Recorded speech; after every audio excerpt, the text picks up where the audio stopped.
Welcome to the Setbreaker Podcast, and today we have a special guest, my good friend Sally Kim. You know what's funny? For a second, I was like, it is Kim, right? Dude, I've been meeting so many Koreans, I fuck up even my friends, their last name. I can't even remember anymore. I kind of agree. I mean, like, how many Michael Kims are there? There's a stupid amount. If anything, like, I struggle with it more than you do.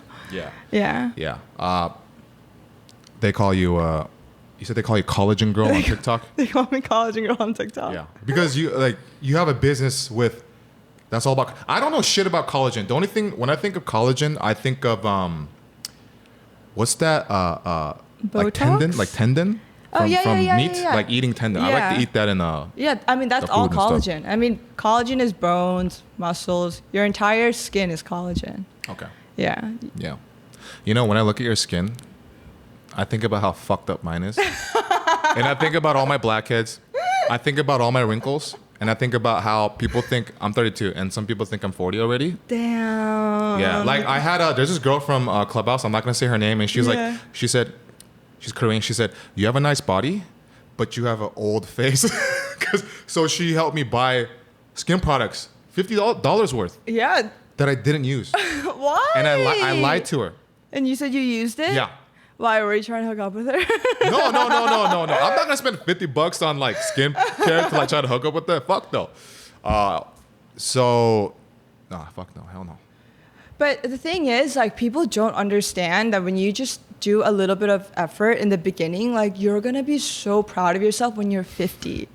You're gonna be like, at 50, you're gonna be like, you know what? I should have listened to her more, because now you're not gonna be like that 50-year-old dude who hooks up with 25-year-olds.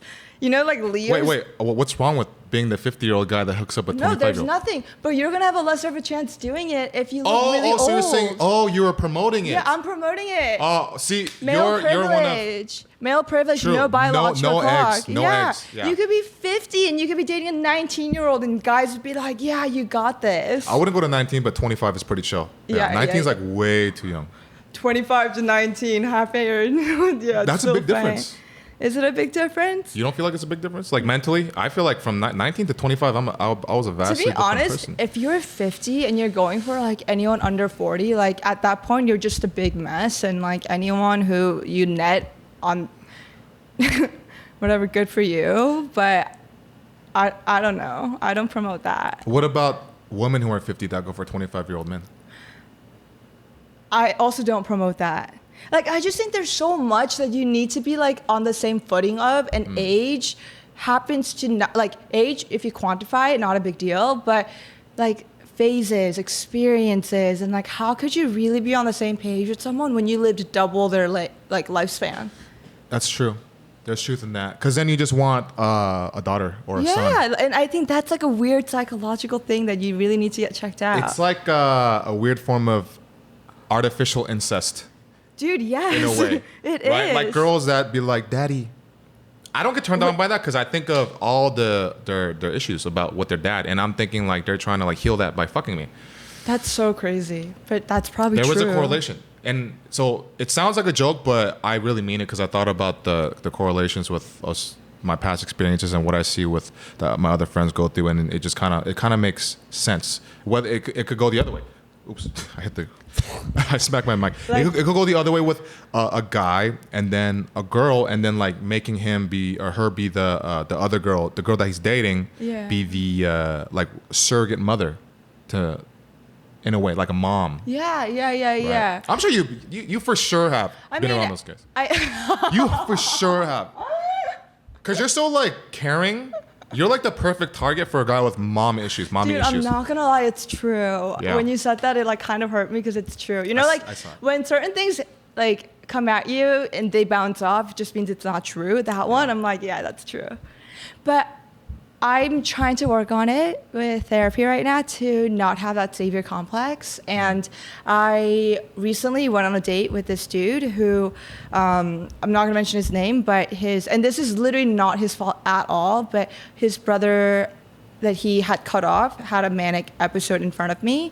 And like during our date, he came and he like threw rocks at the house, broke windows, took off all his clothes, and was jumping on the dude's like car and like screaming like, I'm gonna tell the police like you killed people, blah blah blah. I'm gonna make your record label drop you. I'm gonna get you canceled. This is his own brother, and like my savior complex came out, and I was like, oh my god, I need to like help this dude. So I went out there in front of this manic dude when like no one else, everyone else is like, no, you should step back. And I was like, I'm gonna like save your car. So I go into the car. I'm gonna save your car.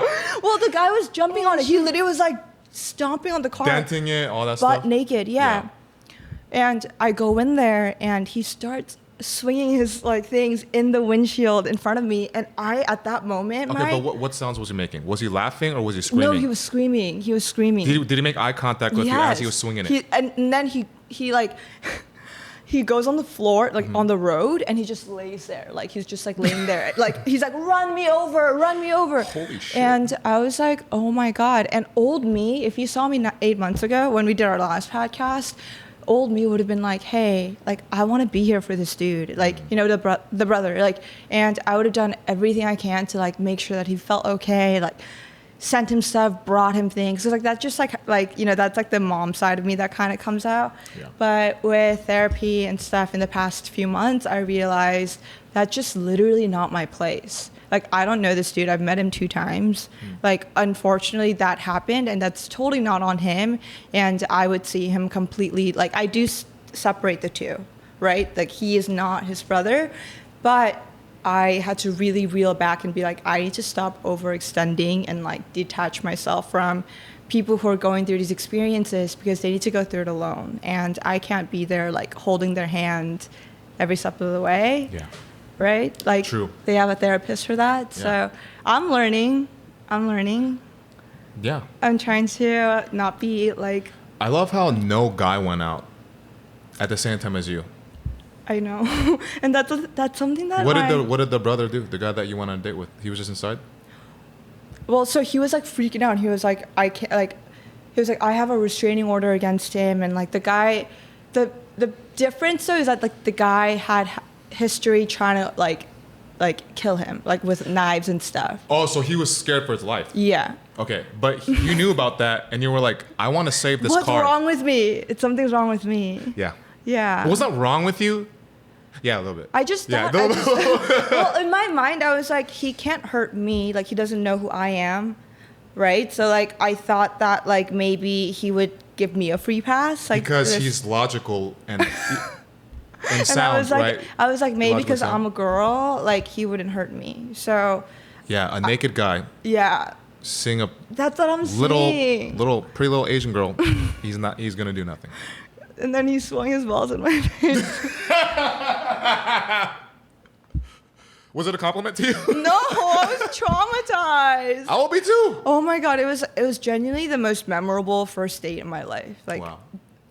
You know what's funny about that? I feel like the way your brain works, to you that's a special moment.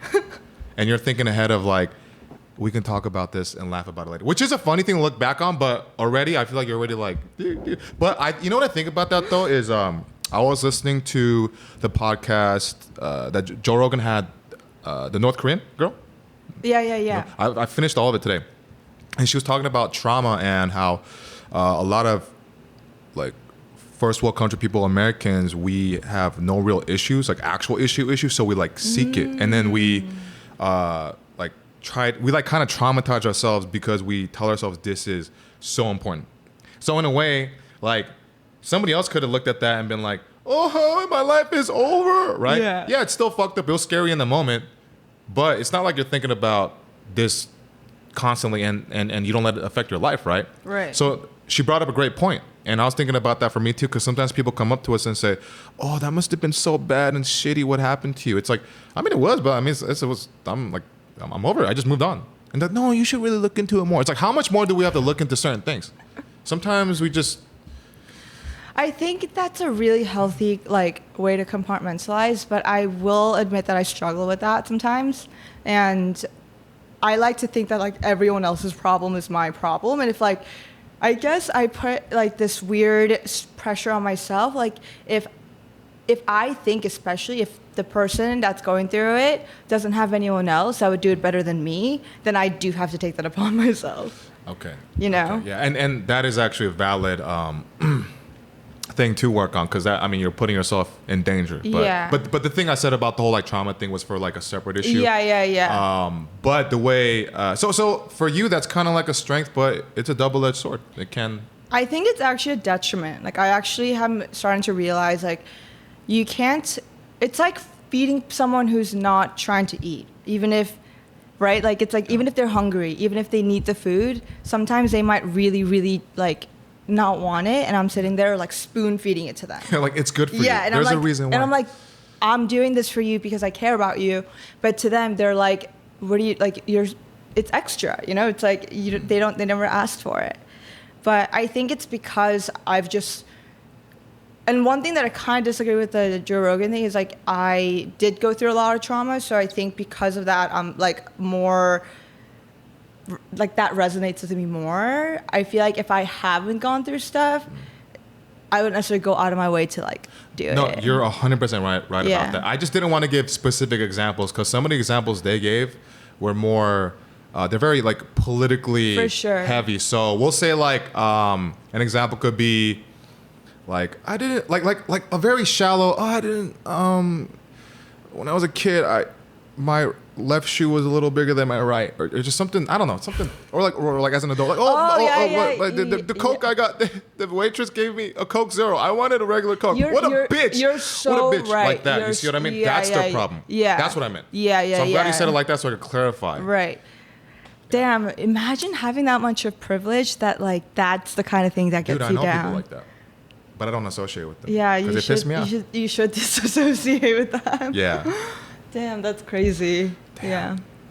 See, the thing that you did right there, you going out to be the hero. Yeah. Putting your life on the line. My ex was like that. I had to teach her how to get out of that, and she couldn't tell. None of her friends told her because they would like, they had this codependent kind of like enabling of a friendship where, for instance, right when we were starting to date, what my ex did for this other friend was hand a restraining order directly to the guy's house who was abusive to her friend in a dangerous neighborhood. That's not normal. Her friend asked her to do that, and I'm like, you do realize that's fucked up that she asked you to do that because she knew you'd do that, but also the fact that you did it, and the guys were like, who the fuck are you? Like that? You did something like that, didn't you? No. The fact that you're telling me that, and I just immediately thought, wow, what a kind human. Like I would do that. I saw it in your eyes. Because you were like, because when you get excited, oh. I was like, yeah, what a nice. Yeah. Like what a nice girl. Yeah. Oh shit. Oh. I'm working on it. No, I'm just worried for you. That's all I'm saying. I'm worried for you. I'm worried for me too. You don't got to worry about me. I'm good. I will never do. I'd be like, fuck that. Hell no. So like in that case, you would have just like, what would you have done? Just walked away? I would have said no. There's something called a boundary. Fuck no. Any person that is willing to do that and ask you to put your life on a line like that is not your fucking friend. That's something that I had to learn. It took many years. Like so fucking long. So many fucking years, right? And it was hard to say no at first because I thought I was being a bad friend. Oh, we had such good times together. We're good friends. We laughed. What is this accent? We laughed. I don't know. We were twerking in the back of a car together one time. Yeah. That type of shit. Right. Yeah, and like memories can kind of guilt you to like try to be a good person, I guess, and like you want to resuscitate that connection sometimes. But one thing I also realized recently is that your connection, like you could have had one before, but as you continue to evolve and that person continues to not, like that connection is going to have to disappear because the compatibility isn't there. And I feel like I do this thing where I really like to like cling on to my old friends, and I like to cling on to the people even if they've hurt me, because I'm like, I want you to be in my life because I want to be in your life to help you. But you know, like I have to stop playing like Sims and like RollerCoaster Tycoon. Like people need to live their own lives. And do you actually play those games right now? Yeah, no, not right now, but I fucking love it. Dude, did you play the expansion pack for RollerCoaster Tycoon, like the old one? I was obsessed with RollerCoaster Tycoon. Are you serious? Yeah, like I think this we might have to cut this out maybe, but I was like a sociopath, and I would drown people in roller coaster. Dude, I did that too. I would watch some. Why did fucking we throw do up. that? Because it's funny. And in Sims, I would build the little cage. Yeah. Yeah. Well, I would have like a nice house, and then in front of it, in the front yard, I would build like a 6x6 brick wall. Yeah. And to put one couch there and one TV, and watch them slowly die and be miserable and get hungry. It's so mean. But it's fun. I did that at like 9, 10 years old. Me too. And I'm like, I was a fucked up child. I think like I couldn't even do that now as a simulation. Would you? I would do that. You still would do that? I mean, I wouldn't like get the game to say, oh, I gotta do that. But as you're playing the game, here's the thing. I think all kids are capable of that. But it doesn't mean that they're willing to actually kill somebody in real life. It's just, to them, it's kind of like funny. It's interesting. It's entertaining. And it's a form of control. Right. Because they feel so out of control in their own lives. So that's the way that they can control. At least that's how I found myself looking back as an adult to when I was a kid doing stuff like that. It's because I'm sure you felt out of control in your life back then, even though you had the game a little bit. Like, did you have a lot of power? Like your parents, they let you. There you go. See? Yeah. Point proven. Yeah, and I mean, I was a girl living in Korea, and I was like a tomboy, you know? Like, I cut my hair short. I never wanted to wear skirts. I never wanted to put those little pins in my hair that my sister would wear. And my parents were like so shocked by that, like that their child could act that way. So they went even like tighter on me. Like they would force me to wear skirts, force me to wear dresses. And I think genuinely, like as a child, I felt so constricted and like restricted of what I can do that it like made me really rebel like throughout the like next few years. But I've kind of come full circle. Like I've like healed from that a little bit. But it's interesting because my parents and I recently had a really big talk. This was like probably the biggest talk of our lives, where I was like, listen, like I don't feel like you guys like cared about me when I grew up. When like raising me, I was living with my grandma, I lived with my aunt. Like I felt like you kind of just disowned me for a lot of my like childhood. And looking back on that, I don't know why like those things had to happen, but it was really, really difficult for me to recover from. And like it was the first time my parents and I had a really productive conversation about it, and they were like, honestly, we are sorry, like we thought we were doing the best thing for you, for whatever that reason was. But I'm happy that like I've had that conversation, because now it genuinely does hurt me less, and I can see myself like opening up more. Like you said today, like I don't look as like down or like sad. Like I feel. So when I walked in, I was like, I said, you look healthy. But you weren't like, oh, Sally, you look healthy. Have you been working out? Like you were just like, oh, Sally, you look healthy, like that. Did I do like that? Like a little bit of hesitation. Yeah, and then I was like, what? I look healthy? Yeah. That's what Ajun was telling me when I'm getting fat. Yeah, she was like, is it because I gained weight? And I was like, see, my brain was like, yes. But also, no, like healthy weight, like just a little bit, like a tiny bit of just like, because you can't really, look. Yeah. You don't really realize that people have kind of, because before when I saw you, it's been a while. Yeah. You were depressed. Yeah, for sure. For sure, 100%. For sure. But because I always saw you as that, it's harder to tell until later when you see them, like the vibrancy, the aura, the coming from your face, all that stuff, everything. That's beautiful. Like the smile and all that. Yeah. And then it's like, you notice like, that adds on to it, because when you're depressed, you don't fucking eat at all. Yeah, I think I lost 20 pounds when I was going through that, which is crazy because I eat so much. And after that, but then what's even crazier is that I gained 25 pounds or like 30 pounds after. Really? Yeah. It doesn't even look like it. Well, so right now I've like kind of like lost a few of it, but in May I was like looking through pictures and I was like, oh boy. And my mom, literally, we were at H Mart and I would grab like a bunch of like udon, because like I love udon, and she literally took it from me and she put it back, and she was like, we're gonna go cut the carbs out for a little bit, and she like put like sundubu and was like, you need to eat rice, like, Yeah, she brought me like 멸치 and yeah, that's what I knew.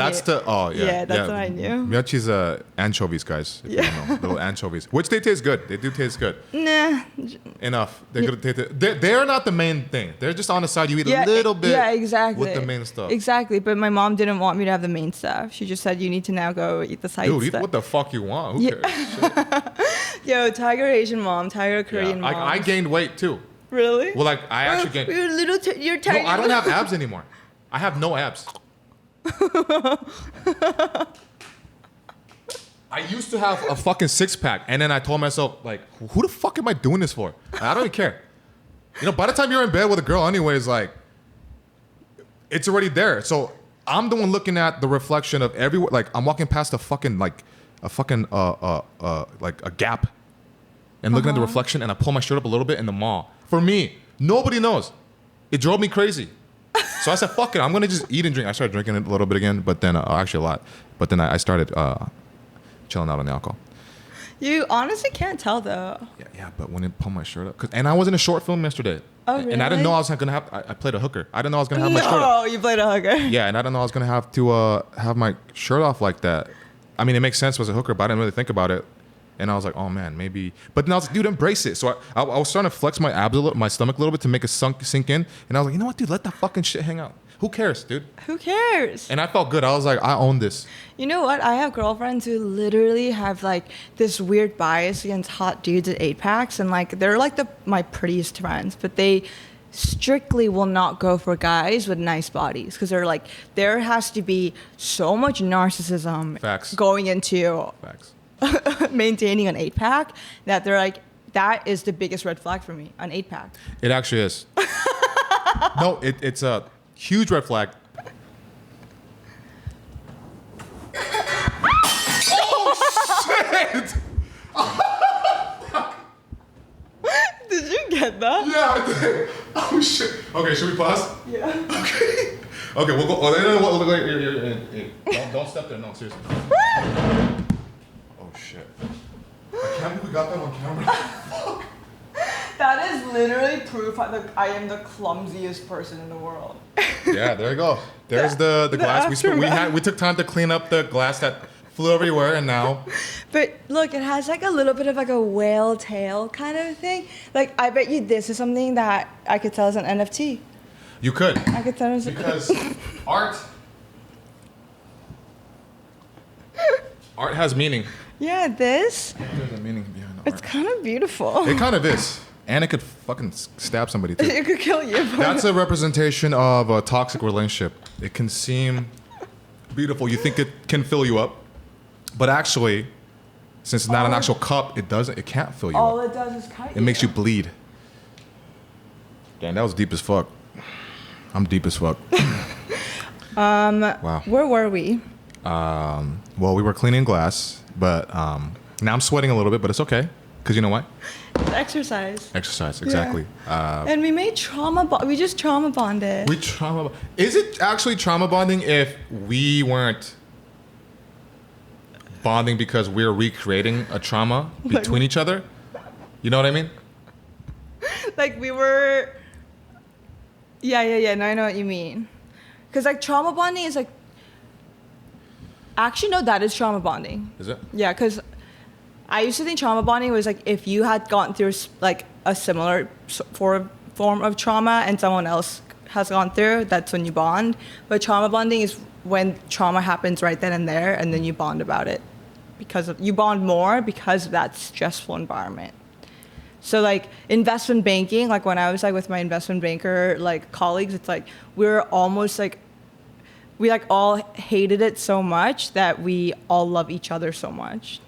Oh yeah, but I mean it's kind of like going through like fraternity hazing, like frat hazing and stuff. But yeah, it's a little different. But yeah, we're talking about savior complex earlier. But I used to have it really bad. But I'm so afraid of going back to that I'm like on the really kind of far end of the spectrum. Right. I got really far to the opposite side. But now I'm pulling back from being so like harsh opposite end of that to now. But anyways, we don't need to talk about that anymore. Who cares? Who gives a fuck? But yeah. Narcissistic guys. Girls sliding into your DMs might give a fuck. About what? About that. What, trauma bonding? Yeah, show me some of your exciting DMs lately. I mean, I have to find them. Yeah. Because it's been, I still get a few here and there, but I kind of ignore them because they kind of freak me out. Yeah, you got some if they're weird, normal, you got some weird ones. I got some weird ones, but then I got a few that were like normal, that like I would meet. I have met, like very few. Like you like we actually have to be on a normal, like I think you're a healthy human being for me to even consider even thinking about talking to you even on a phone call and, you know, getting to know you. But I recently thought I was getting catfished. So I had to my friend taught me this trick where you Google image search the picture that was sent to you. And I was trying to see because everything about him screamed catfish. yeah. But for some reason, I think he's not. He's just It's really hot. Really weird. Oh. Wait, what? Okay, so you think he's weird, but if you already think he's weird, what's the point of, then how are you going to get catfished? No, we were having a good conversation. Okay, so I'm gonna be really honest. I'm always really honest, but I was on Raya, and on Raya before What is that? Raya. Is that a dating app? Yeah. Okay. But it's really strict with your identification. So you had to even upload a driver's license to show that you are that Really? person. Yeah, it was like that. At least I'm pretty sure they made me do that a few years ago. I don't know if that's the same process now because my friends aren't getting on it now, aren't doing it. But so there's really no way you can fake your identity, kind of. But as soon as we started talking, we were talking for a bit. I would never meet up with someone unless I was I have a rule I have to talk to him for at least a month. And we were having a really good conversation and I was bonding with him, connecting with him. And out of nowhere, his Instagram just disappears. And I was that's kind of weird. But he was oh, I want to be off the social media grid. And I'm that's cool. And then I forget what I did. Oh, I re-downloaded Snapchat recently. And his number showed up as a completely different name. So that's the biggest red flag for me. That's weird. And then I was why does your name and your name show up as a completely different name? Literally two different names. And he was I now go by my middle name because I want to shed my YouTube days. Because he was maybe a big YouTuber before. Okay. And I started doing all this research and he's gone, this dude has gone and erased all remnants of him having been on YouTube. So the only thing that's on about him is what other people have posted, right? And he was a big YouTuber. Yeah. Okay. But nothing for 5 years. And it almost kind of started being I got this weird detective mode on. I feel normal person maybe would be fuck this, I'm gonna not talk to him anymore. But of course me, I'm weird. And I was I need to figure it out. I really needed to figure it out if he was a catfish or not. And so I was how come your name is different? He was I told you it's my middle name and now I use my mom's maiden name. So I looked that name up on Facebook and it did link to there was one thing that linked that they his name was those two things combined. But I was okay. And then he goes, can we meet up soon? We've been talking for a while. And I'm yeah, I'm down. But I also have another rule, which is I have to FaceTime them before I meet them, which is normal, right? Yeah. But he refused to FaceTime, and he's I really don't like FaceTiming, and I was okay, and he goes, but okay, sure, we can FaceTime. For the next 7 days, every time I told him, because he would get upset if I didn't respond in time, and I'm dude, I don't text like that, just FaceTime me, and he goes, I'm at the gym. So for 5 days in a row... He's at the gym? He's at the gym. No, he's not. He's not? He's not. He's controlling. He's extremely controlling. He's trying to make it so that he has the power because he feels out of power because you're laying the groundwork for how you guys are going to meet in his eyes. But that's a safety precaution that females should be doing. But in his eye... So to me, that's a huge red flag. But you love red flags. Red's your favorite color. Red's my It's your favorite, just like that box over there. That's your favorite color. Right. You know, someone the other day was like, "You're like that Spanish bull that just keeps going to the red." Yeah. Yeah, because the way I see that, I'm thinking is like because you did all that detective work. Because you did all that detective work, in your eyes, if you guys actually had like a normal conversation in person, you feel like there's a greater connection because you spent all this time, but it wasn't an actual connection. It was you investigating and investing. Yeah. So that makes it more likely for you to overlook the red flags, on top of the fact that you just don't see them or you love them. But do we think that he's a catfish? Do you think that there's like... I like how you're going... It has nothing to do with catfish. I don't even think you know what catfish means. It's not a catfish thing. It's like you already cleared that up. He is what he on like paper said he was in terms of that, but you're not looking at the actual. Oh no, I'm at the gym.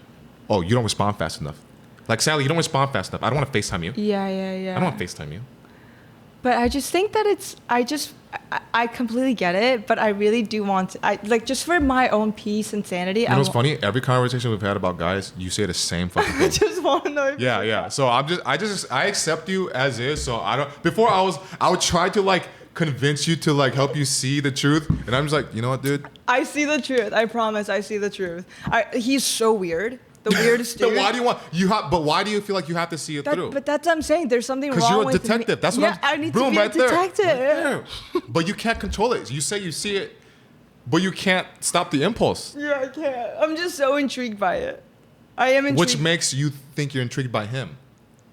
Yeah, but I also 100% know that he's a freak.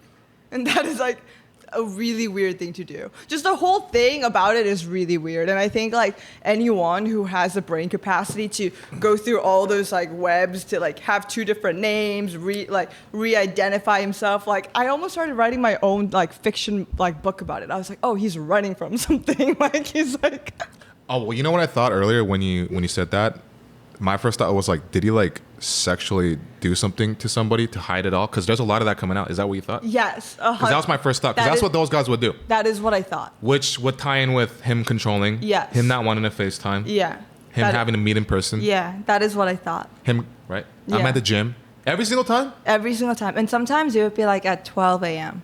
And I'm like... Because he's a fucking liar. Yeah. You like liars? And you like blood. The color of blood. Blood. It's not funny.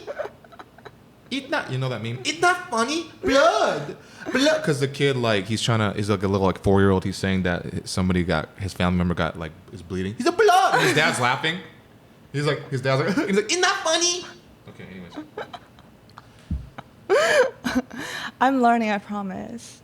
Oh, I don't care. Do whatever the fuck you want. No, I know. Because I'm not a savior. I'm learning. That's why. Remember? I'm learning. Because when I was extra savior mode, I would have gone to like the furthest, just be like, you don't see. But honestly, I don't give a fuck. I mean, I care, but I don't care. It's just funny to me. So like, you got to tell me later, update me later. No, but I actually, to finish off the loop of that story, I literally was like, our text messages really stressed me out. So I'm going to like, do you want to try this? I'll try it because I feel like I like how you turned it like you're on that camera. You're good at marketing. Let me taste it. No, but I genuinely am not doing it for marketing. You're not? Mm-mm. Okay. If I wanted to market, I'd be like, here. Yeah. Which that is yours. That's called Crush Tonic, your company, which is fine. That's yours. The fuck is this called? Hi-yo! So it's, it makes you feel buzzed, but without the alcohol. So it's like perfect for me because I don't drink, you know? Like, but it like helps me like calm down. Like it has like beta. Why do you say you don't drink when I see you drink? I'm not like. You're not like a drinker, but you do like to go out to drink a little bit, yeah. Yeah. Okay. So to clarify, I'm not sober. You know, I'm not like AA sober, but I don't enjoy like alcoholic drinks for the most part. Yeah. I probably have drank maybe 2 bottles of beer in my entire life at Oktoberfest. Ooh, he likes it. No, I just wanted to make sure it's like it's actually not bad. It's not bad. It's good. Yeah. Oh. It's okay. It's okay. It's okay. 괜찮아. Wait, so how have things been? Like you've been doing some stand-up and... I've been doing a lot of stand-up. Yeah. Yeah. That's my thing. No. Yeah. No. No. Yeah. How have been people like been post-COVID? Like, do you see differences in your audience? Like, I see. What I noticed since like during COVID is we were all bonded together because we had like a Godzilla. Mm-hmm. There was a Godzilla attacking Tokyo, and we all lived in Tokyo. Now, because we realized Godzilla's not actually gonna like kill all of us, and we're not trapped by the government saying you stay in your house. Right. What a crazy thing, though, right? That we went through that. Yeah. Sorry, but that's what allowed us to be our most vulnerable with each other, and all of us to develop certain relationships and stuff. But then it's back to normal for the most part, and then tying paranoia with other people and that the whole like, oh, you don't believe in it, you did, that whole whatever they want to, I don't care, that sides and shit. So that high level of connection, empathy, I just want to be around people. I just want to feel connection is not as there anymore. But when it comes to comedy shows, if we're talking comedy shows, people do want to laugh. They want to come out, and they're learning how to laugh again. Like laugh because they're being shy. There's still a lot of shyness. Like people are still rewiring from during lockdown of just like, I mean, even for me, it took me time to get back to who I am as this person. I agree. I didn't even remember how to like smile in front of strangers. I couldn't be playful with them anymore. Yeah. I mean, people became socially awkward after. Oh, hell yeah. Yeah. And I mean, I was always a little bit more awkward and like I'm like kind of like nervous and shy when I meet people. But the other day someone described me as timid, and I was like, what an interesting adjective I've never gotten my whole life. But I have become more timid, and like when people like come to me, like I'm like, my wall is a lot higher.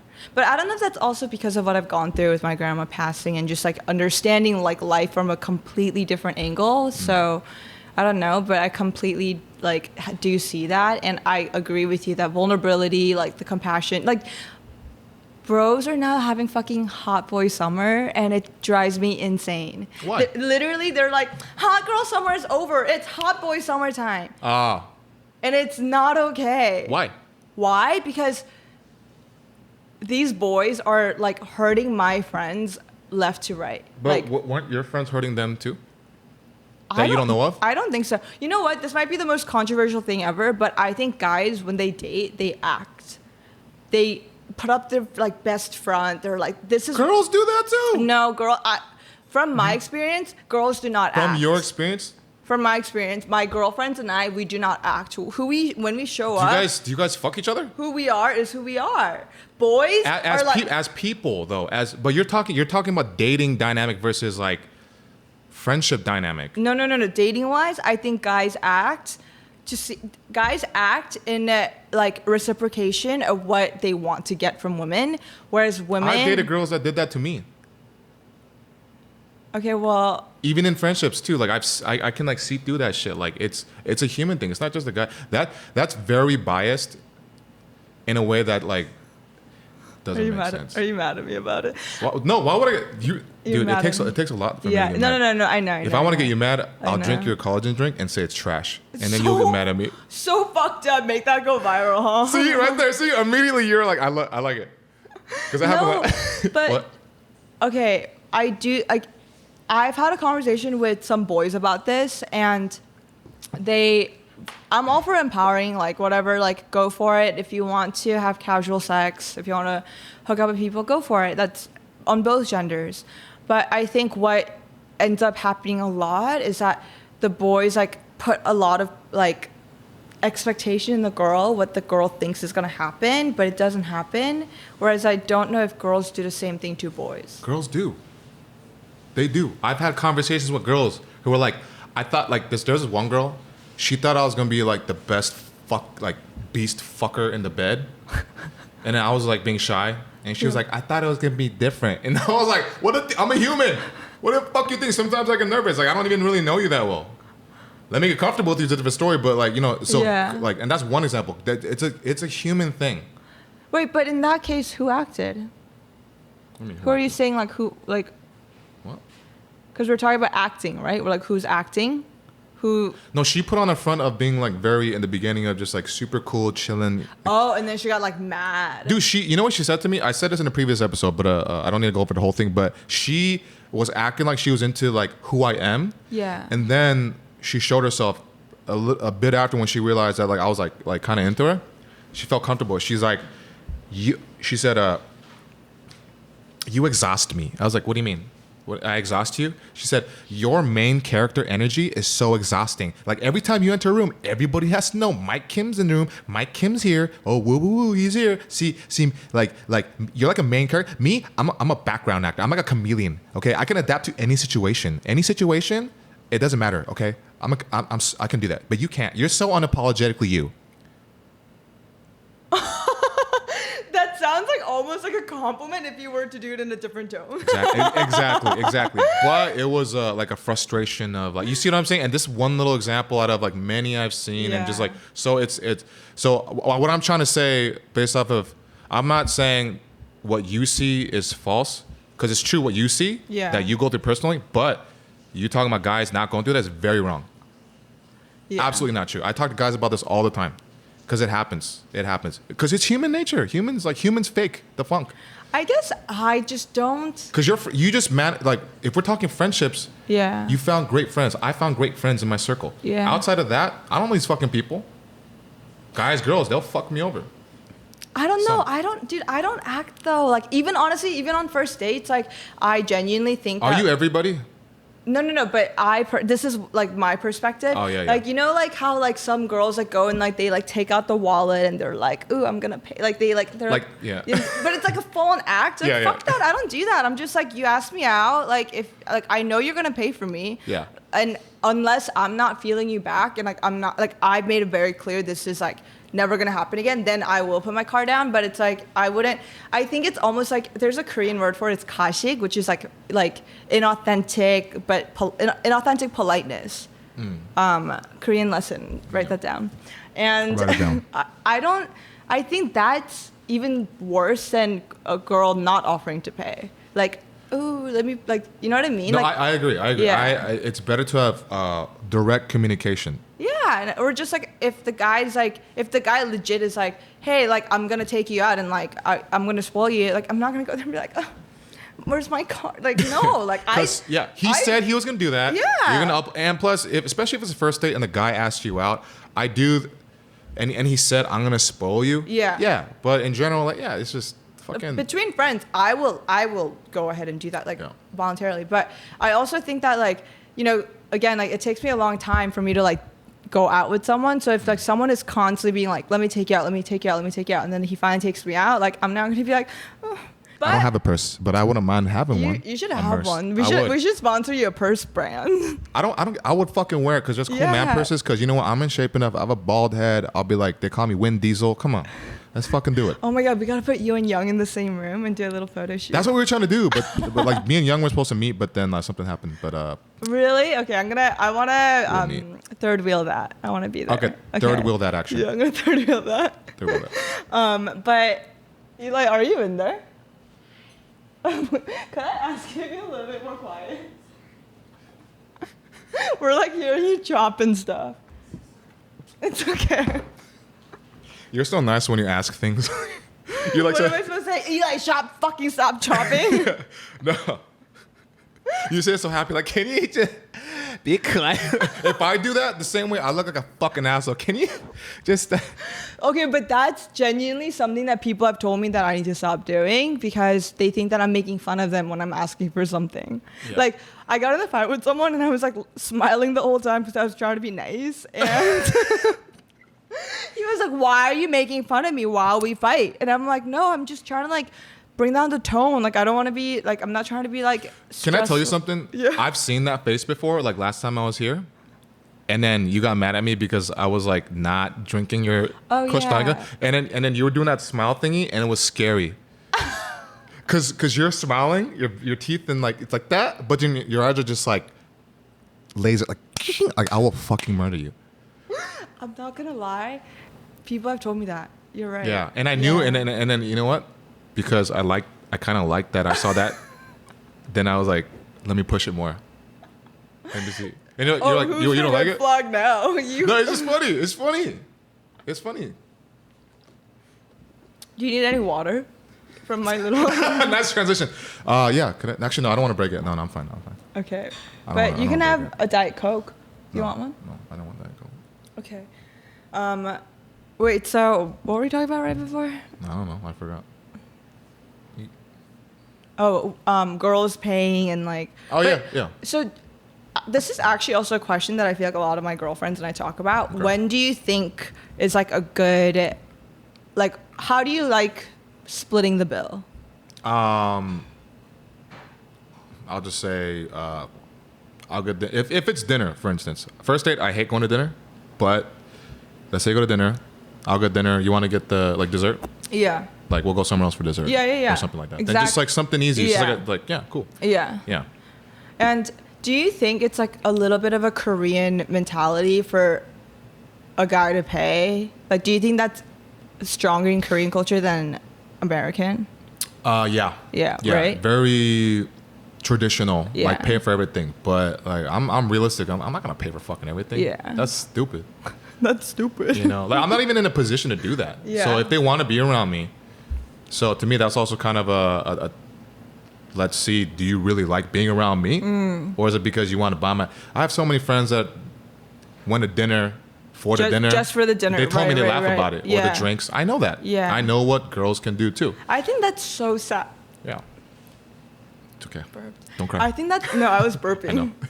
I wish I was a loud burper. But I think that's sad. Because, like, you know what that you're doing when you do that? It's like you're quantifying your hour by saying that like however many hours you're investing into that dinner is less, or your time of how many hours you spent there is less than $50 or $60, you know? Like, it's like, if you want to earn $50, like, or if you don't want to spend $50, you know what I mean? Like, I feel like I'm not making sense that much right now, but you get what I'm saying? Like, it's like they're putting a price tag on their night. It's like, for you to come hang out with me, it only costs $50. If anything, like, I would spend that $50 doing something else that I like doing with my hour. If my hour equated to X amount, then I would rather spend that X amount doing something else than hang out with a guy I don't fuck with. I get you. I get you. Because to you, it's a waste of time. You don't need to. Yeah. Yeah. Yeah. So, I heard you're starting on OnlyFans. What? I mean, I made an account a while ago, but I'm not like, it's not for sexy stuff. What is it? I'm like your earlobe? Comedy stuff. But I have thought about it. If I wasn't doing entertainment and I didn't have to, because if I did do OnlyFans, it would not help me at all.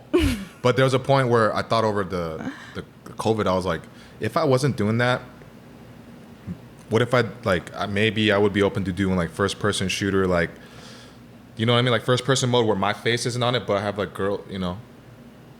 Okay, now you got real deep in the lingo, and I was like, I was kidding, but now you're like telling me like the logistics of first person shooter and like POV 25-degree angle. Like, I don't know. Yeah. You lost me there. I thought. So you thought about it. You for sure thought about it. Like I played with the thought of it. I wouldn't do it, but like I thought it. I was like, oh, what if I did? Because you know, I think of stuff. Yeah, I mean, like I think I'm like really like liberal when it comes to this stuff, and I don't actually think it's like the worst thing, but it does hinder your opportunities in the sense that like I was gonna do a TV show and I didn't end up doing it, but last round they were like, okay, this is kind of like our due diligence. Do you have an OnlyFans? Because if you do, then we can't have you on cast. We can't cast you. And I thought that was like kind of like shocking because like it wasn't that serious of a show. It's not like I was going on Shark Tank or something. But the fact that like you could go through all of that, it was like a 4-month process, and having one OnlyFans account like would have kind of like destroyed. It's kind of weird how they waited till the last round. Yeah. I feel like that's a thing you would ask. I agree with that. But can you do? So yeah, I don't think it's for me, but I don't think it's a bad, like, I think people who have it, all the power to them. Yeah, do whatever you need to do to make your money, but yeah, I wouldn't Yeah. It was a thought. It was just a thought, you know. I'm gonna make myself a coffee thing. Oh, a coffee thing using Crush tonic. But you're gonna try it because this is my new formula, and you haven't tried it yet. Caffeine though. Why does all your stuff have caffeine? Do you have something without caffeine? I do have something without caffeine. Did you get a little offended right there for a second? I can tell. You can't hide shit. My face is like very like expressive. Yeah. It is. But what if? No, but I like it because then I know how you feel. I'd rather have the truth because it doesn't bother me. Like I could care, you know. What if I put some of this in here and then put collagen in it? So you could try it. Should we try that?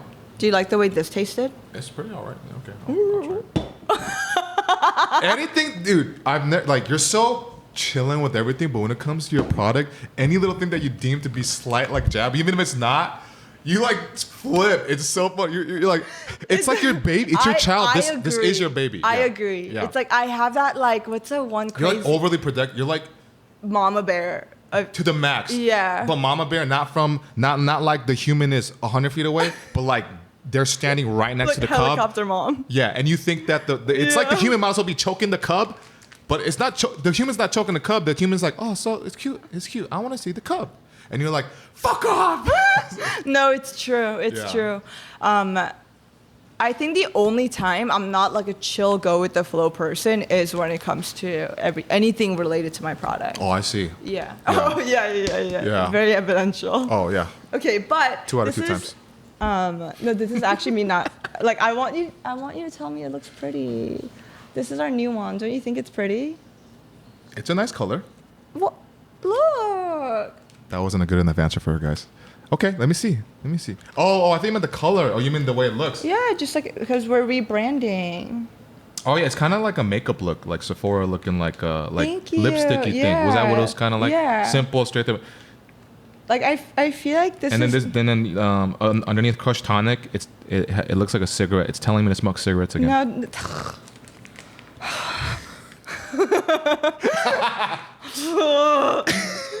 No, I like it. Do you know that I have a tattoo of that? This is my tattoo. Marlboro Light, nice. Oh my god, I'm gonna fucking punch you. Okay, so you came up with this thing, the thing. That's yeah. Cool. Okay, so but pretty much I'm going to put this in here. Okay. Or do you want it a little bit alcoholic? No. No. Okay, so wait, I want to see you do it. Do what? Can you just pour it? Yeah, pour it. Just rip it and pour it. Okay, I will say I like that the what is it? The tearing part is very easy to tear. It's like thick whole. Because I hate the one like the ketchups. You know how they make the ketchups now in the little plastic like container thing and it has like a slight tearing thing at the top. No. You don't eat fast food enough. Yeah. So yeah, I don't. So it just I can't open them half the time. They fucked it up. But this opens really good. Like I mean it. Yeah. Yeah. I'm not trying to be nice. Wow, you did it. I did it. Why you make me sound like I'm like special? He opened the thing. He did it. Okay. All right. Nice. Cocaine. Nice. Cocaine for the skin. Collagen. Oh, it's so pretty. I'm genuinely. You're so right. Something's wrong with me. Okay, imagine I'm good. Oh shit. This looks like the candy pixie dust. I used to eat this when I was a kid. Looks like whey protein, vanilla whey protein. I know too. what you mean. Fine powder. It is the most fine powder. It's like soft sand. When you were a kid, you try to get soft sand. You know, but it's literally just a protein. You know that. I don't know that because I don't know shit about skin. Come on. I don't know anything about skin. If you've listened to anything that I talked about on Clubhouse, you would know that collagen is protein. I hear. Your entire body is made up of collagen. I told you this 500 times, and you forget it every time. I do. Your skin, your like eyeballs, your hair follicles that don't exist. I shave it every day. But even though the holes, the hair follicles? Follicles, all collagen. Collagen is like what keeps your cell intact. When you don't have collagen, as we age, our collagen levels decline. Your cells start to get beanbaggy, and that's why you get wrinkles. That's why you get like black, like dark circles. Will it fix my eye wrinkles? Yeah. Will it really? It'll like fill it in a little bit? Yeah. That's literally all it is.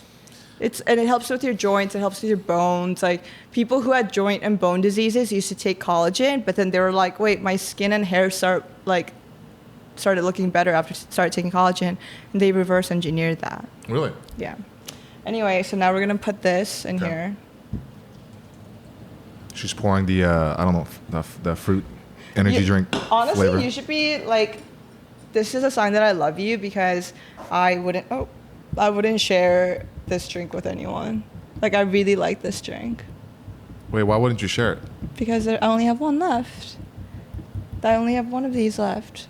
Oh, that drink. Yeah. Oh, I thought you meant your Crush Tonic. Well, you have to be special for me to share it. Yeah, you have to be special to buy it for $29.99. I don't know. Oh yeah, I wish it was $29.99. Looks like beer. It's honestly just protein infused, whatever. Does the thing have flavor itself? No, the one that I gave you is unflavored. So if I like it, it's because... Yeah, this one goes into like anything.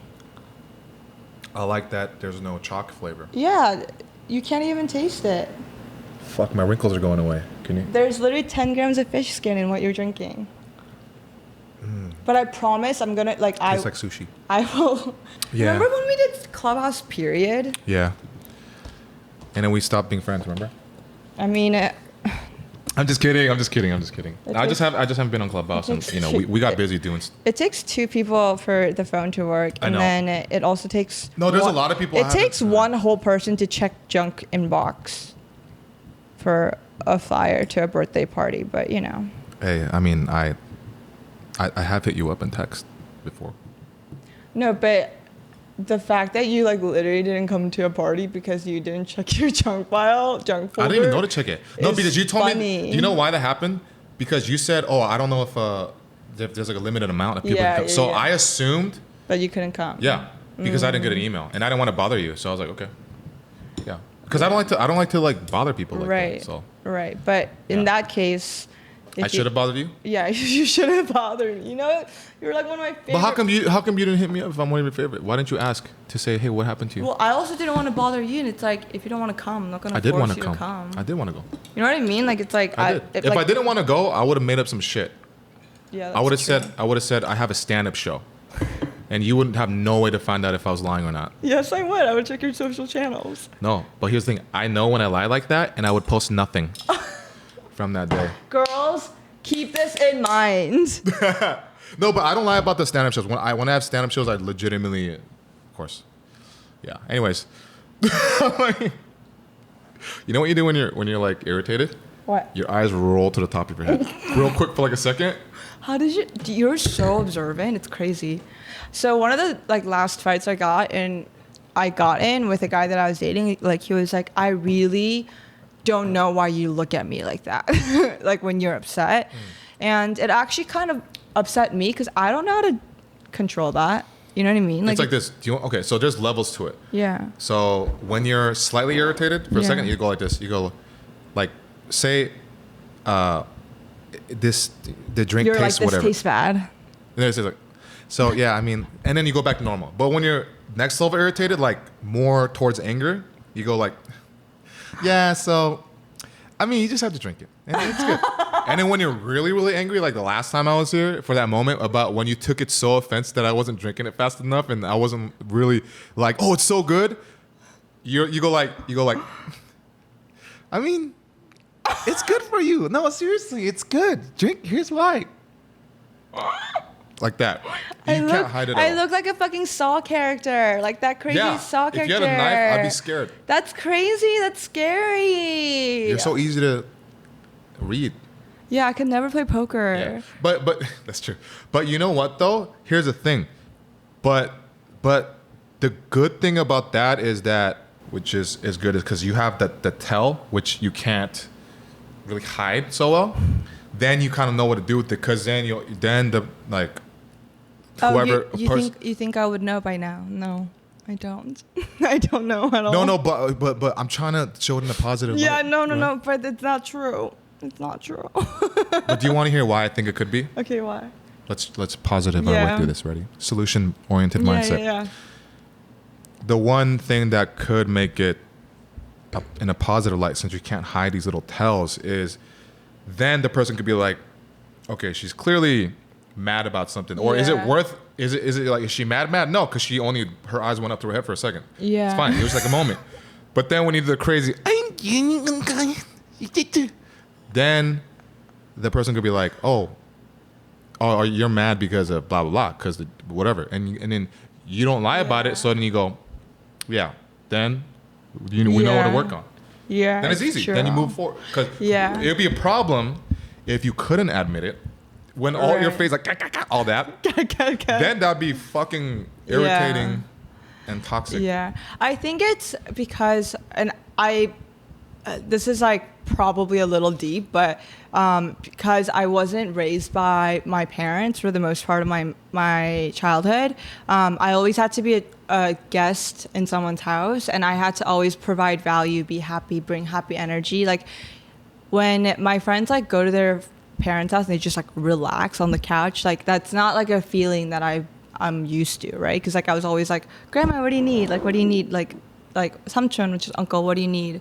And I always had to be like a child of value. So like washing dishes, cleaning, and like, it's like even if I do something bad, like breaking glass, like I have to be like overly happy about it to show that like I'm not.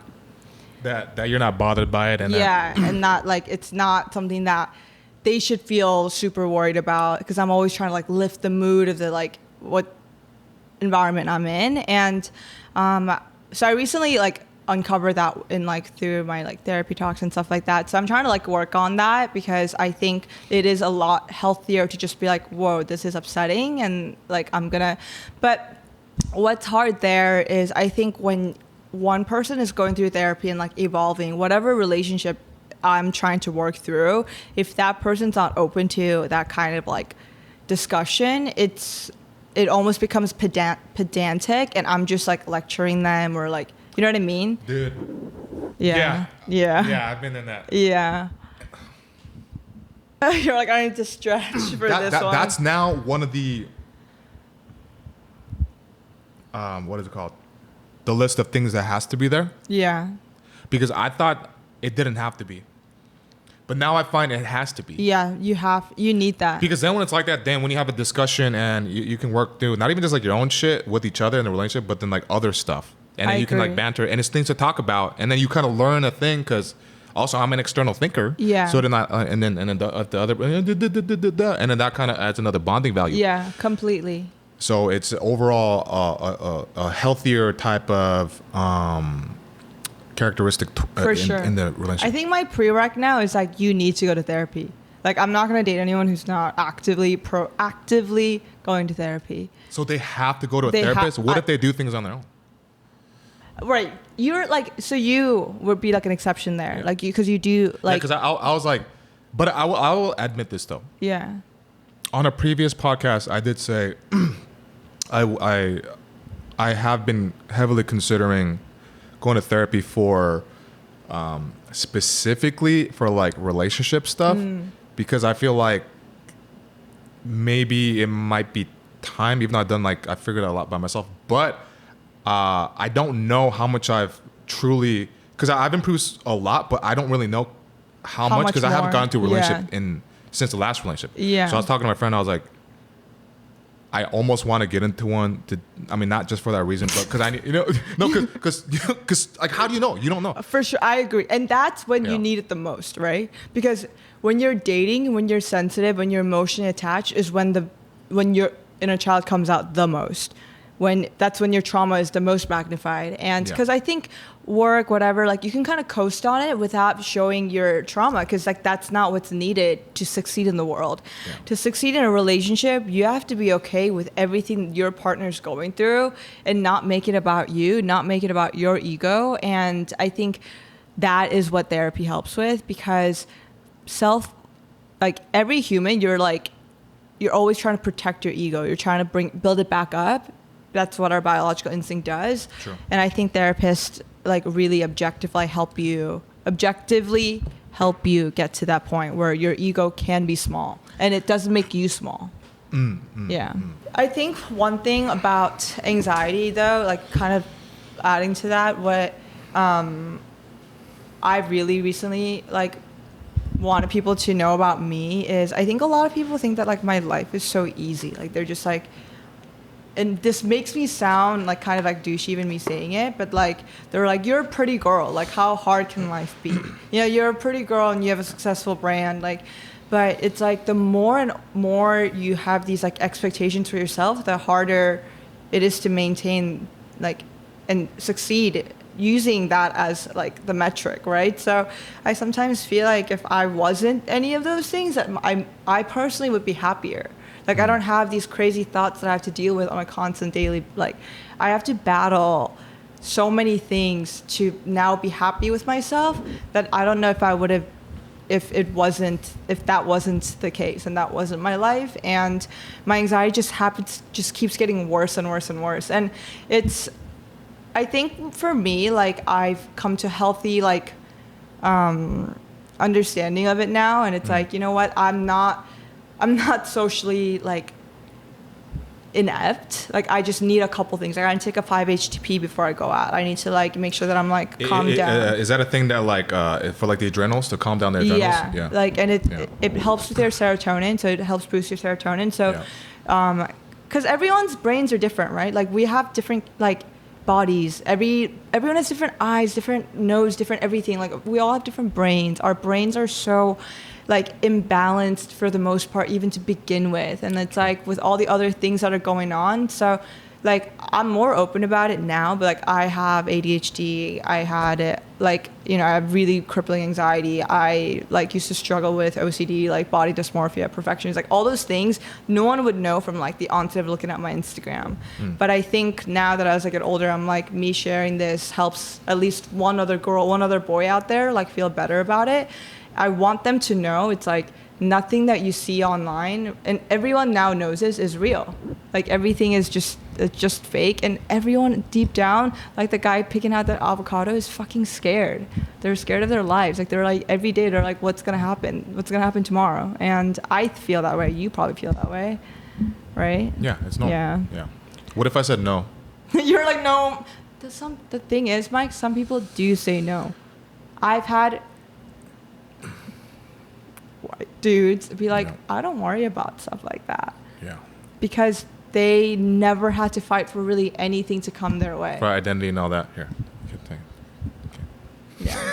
Okay. Yeah.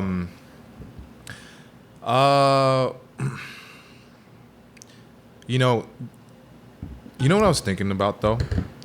Especially very recently too. I was thinking about the whole like pretty girl thing. Like the pretty girl, like, oh, there's how people view them. They have no problems. They like, why would they complain? They're so beautiful, right? All that type of shit. But a lot of the beautiful women I know, they have a lot of insecurity, anxiety, like you said, kind of body issues body and stuff because of there's a level of expectation on top of the fact that everybody's like, you're the pretty girl. Yeah. So I have to be whatever pretty is. Yeah. Or whatever beautiful is. And then that can lead to, you know, those like maybe anorexia or bulimia or something really unhealthy. Which I struggled with. Yeah. So. I mean, and I think beauty is that is genuinely a double-edged sword, because people take more advantage of your time and everything. They want to take stuff from you, right? And you know, there's upside to that, which is that you also get a lot of free stuff. Like you get sometimes, you know what I thought about today? Like I was like, life is so expensive when I get so many things for free. I wonder what it feels like to have to pay for all of this. Like I don't pay, because you know, I don't pay for like skincare products. I don't pay for hair products. Like most of the things I am gifted it. And I wonder how life would be if I had to pay for all those things. Anyway, but I think on a more serious note and more like less superficial, I think one beauty privilege is that the world does seem nicer. Like I genuinely think people are more good than bad, because people are always like nice to me. Yeah. And I'm not saying I'm like everyone's cup of tea. Like I think some people could look at me and be like, I think the last comment I got was, she's a 2x4 cardboard stock, because I'm like, yeah, but that's TikTok. TikTok, they just love to roast anybody. Yeah. So, yeah. loves a good TikTok roast. Yeah. But actually, no, I'm too sensitive. I don't love it. But I think the fact about like being like the pretty privilege that really sucks is that you are less genuine when you approach someone who's pretty versus like, and maybe I'm wrong. Maybe I'm gonna get canceled for this. No, but you're like, right. Right? It's like because I was a really late bloomer, and I grew up like kind of like more overweight. I didn't have braces until I was like 18, so I had like really bad teeth, and I wore glasses. And honestly, back then, like it's like everyone that I talked to, like I knew genuinely, like even romantic setting, these guys wanted to like date me. Throughout college, like I was always just like, you know, like someone like average. And but after, it's like now, like I get so many like inbounds from people that are probably like a lot more insincere. So it's like my pool of people that talk actually to like me. genuine and really want to, because that's exactly what I was thinking. Yeah. That is one that would make me paranoid. If I was like a girl and was pretty, always have people hitting on me. Always goes. I have homegirls sending me DMs that guys send, and if I saw that all the time, I wouldn't know who to trust. Having, people that. Thank you. So it would suck. Yeah. It would fucking suck. Yeah. So, like, and I think about that for me because like, I'm not Brad Pitt, but I love myself. I work with what I got, and I'm good looking enough to where I can, it can help a little bit. But like I know that a lot of my shit is like internal. I know I have charisma. I know I have the personality, but that's what I work towards. So then I know if that girl likes me, right, it's because of me. Yeah. Unless she has like a weird like Asian fetish, which I've been with girls like that. Yeah. That's a different story. But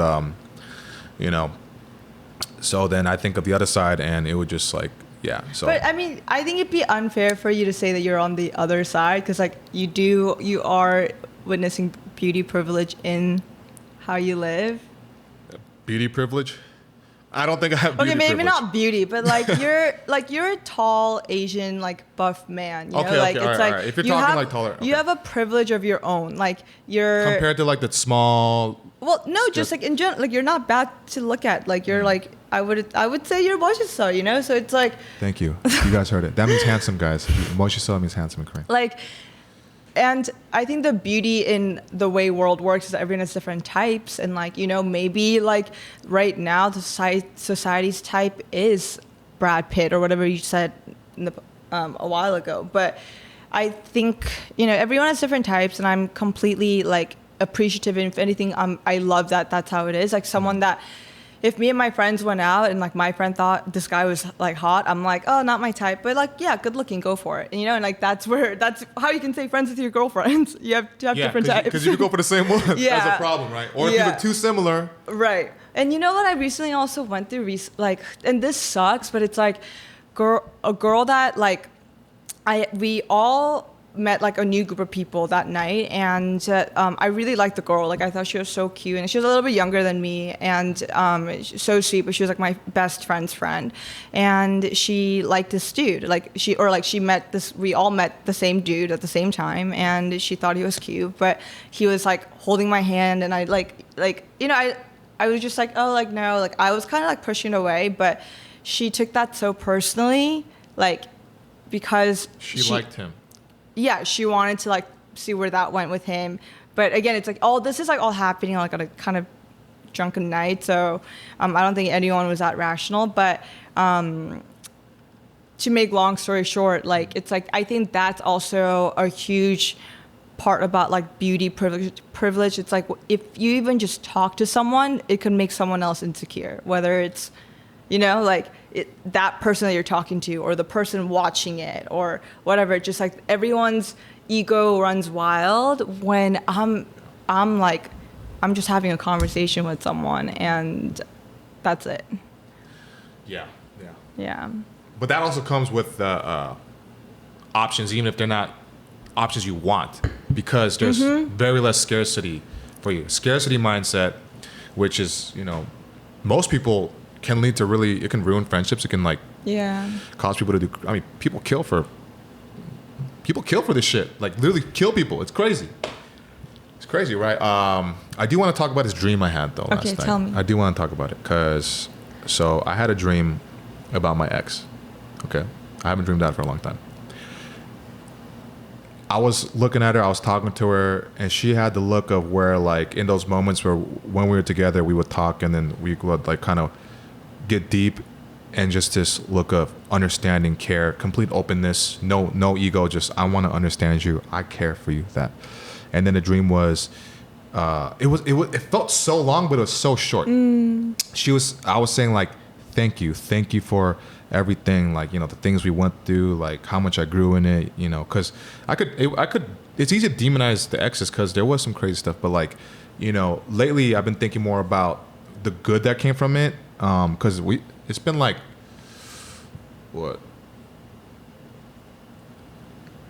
December 2019, how long is that since then? 2 years, almost 2 years. Almost 2 years. Oh yeah, so it'll be a year and what was it, August, September, October, December. So a year and like 8 months, right? Something like that. A year and 8 months or something like that. And then and we had this moment of just like we forgive each other, you know, we embrace each other for what we went through together, like for what it was. And then we were crying. And then I woke up. Oh, and in the dream, I was like, oh, okay, and she kind of disappeared. You know, like right before you wake up, but you're still kind of dream state. You're not awake. I was like, I need to contact her, like, and thank her. But then I woke up and I was like, oh, it was a dream.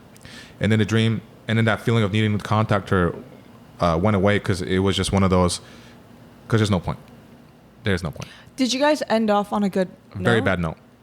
Very bad note. So you don't think there's any beauty in like reaching out and... No. Really? I don't know. I'm not saying there's no beauty, but I don't need to go out to reach out to her. If I bump into her, yeah, cordial, say hi, whatever, maybe, I don't know how she's going to feel, but like that's where I'm at. But I don't have the need to reach out to her at all because it was one of those things where it's for me and I don't need to...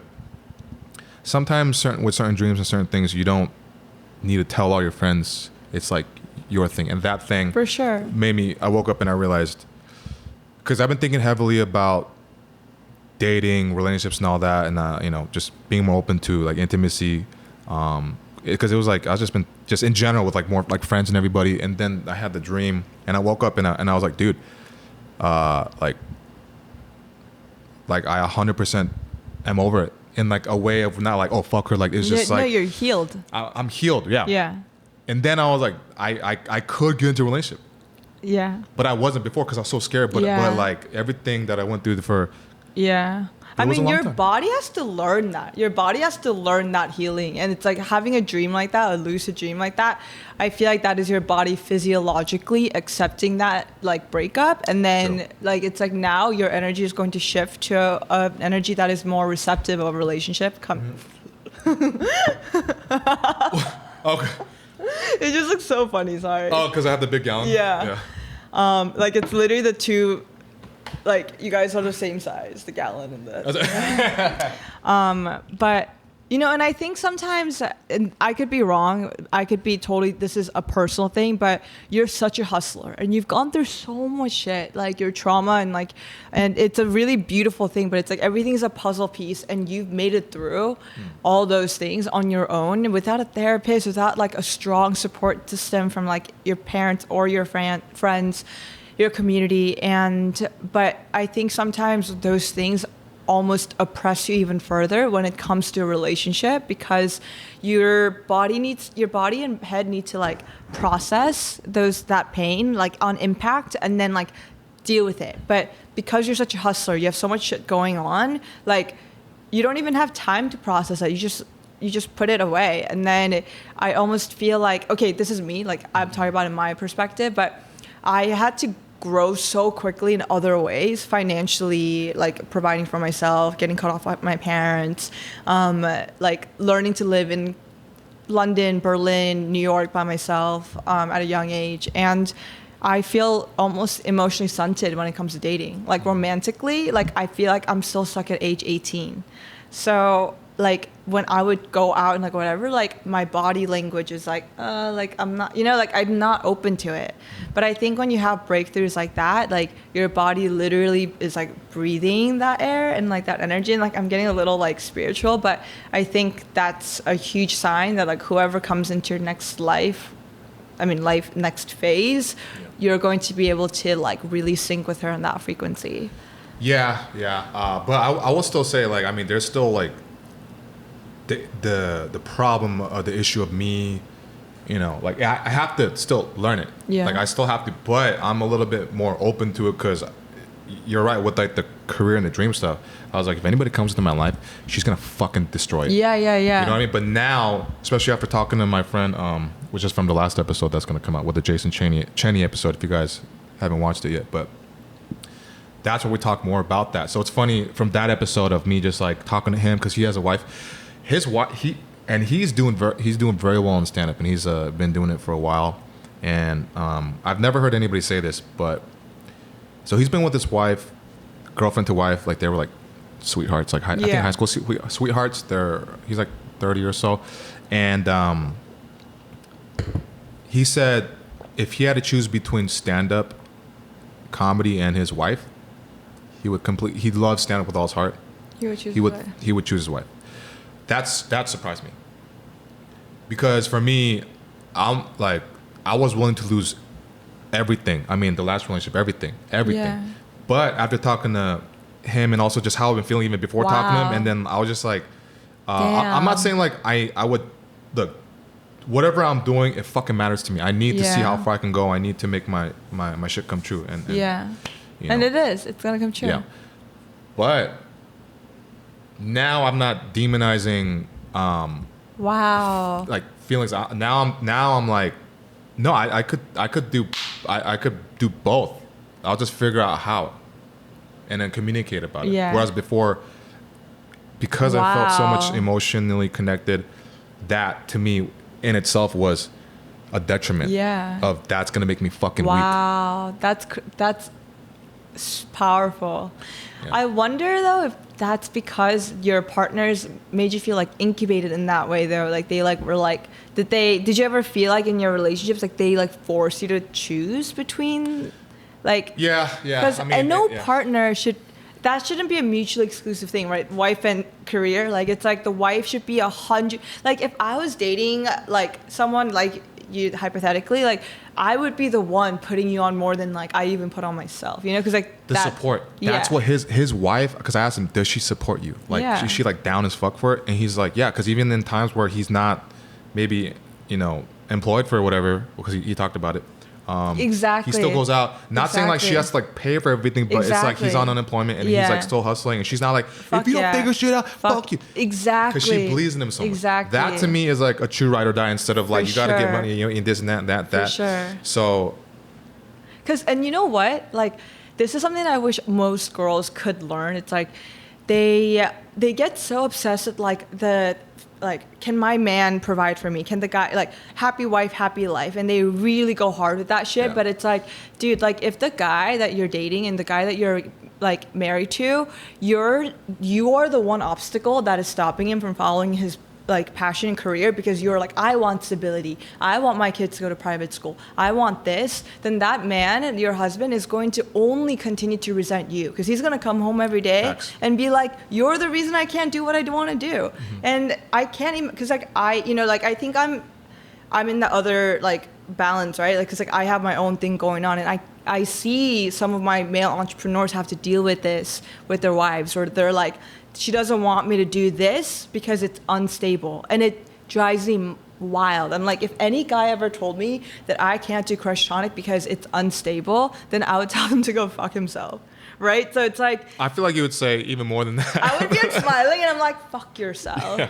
But really, like, I mean, like, kind of bringing it back down, like, really seriously, like, for anyone who does, like, have that kind of doubt or hesitation about a guy that they're dating, like, be able to financially support yourself, that you can date the guy that is going to be the best, most compatible partner for you, and you don't have to be the obstacle in his like life career and life goal, because then that's when he's gonna be happy, and when they're happy is when he's a good father, a good husband, and he's gonna continue, and there's gonna be times that the husband lacks, right? You have to be able to like kind of fill that gap in for him, and vice versa.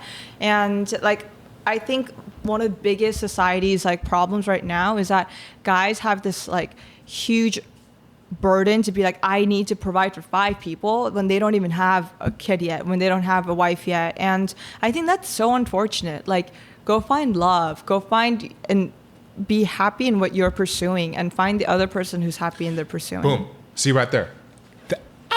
I thought my vein on my ankle did something weird, but boom, right there is where my brain just shifted. I told myself I am not allowed to have love until I get to a level of finance and like my dream or whatever.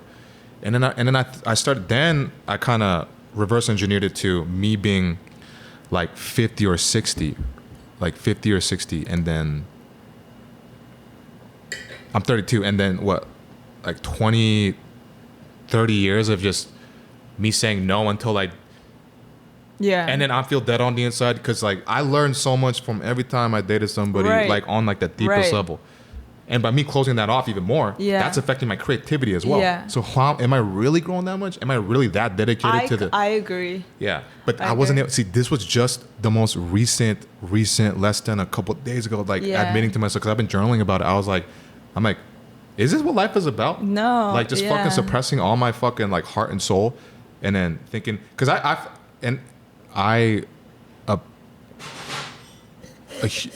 huge reason... Roommate's doing dishes, but a huge reason why I'm here doing this is because of my ex. Even though, wait, is this the ex that you were telling me about, the one who got you on Clubhouse, or is this like the more serious? Oh, that wasn't even an ex. Yeah, I mean, this is like your my actual girlfriend from one. A year and 8 months ago, something like that. What is she doing now? Do you know? I have no idea. When we broke up, she blocked you. We both blocked each other.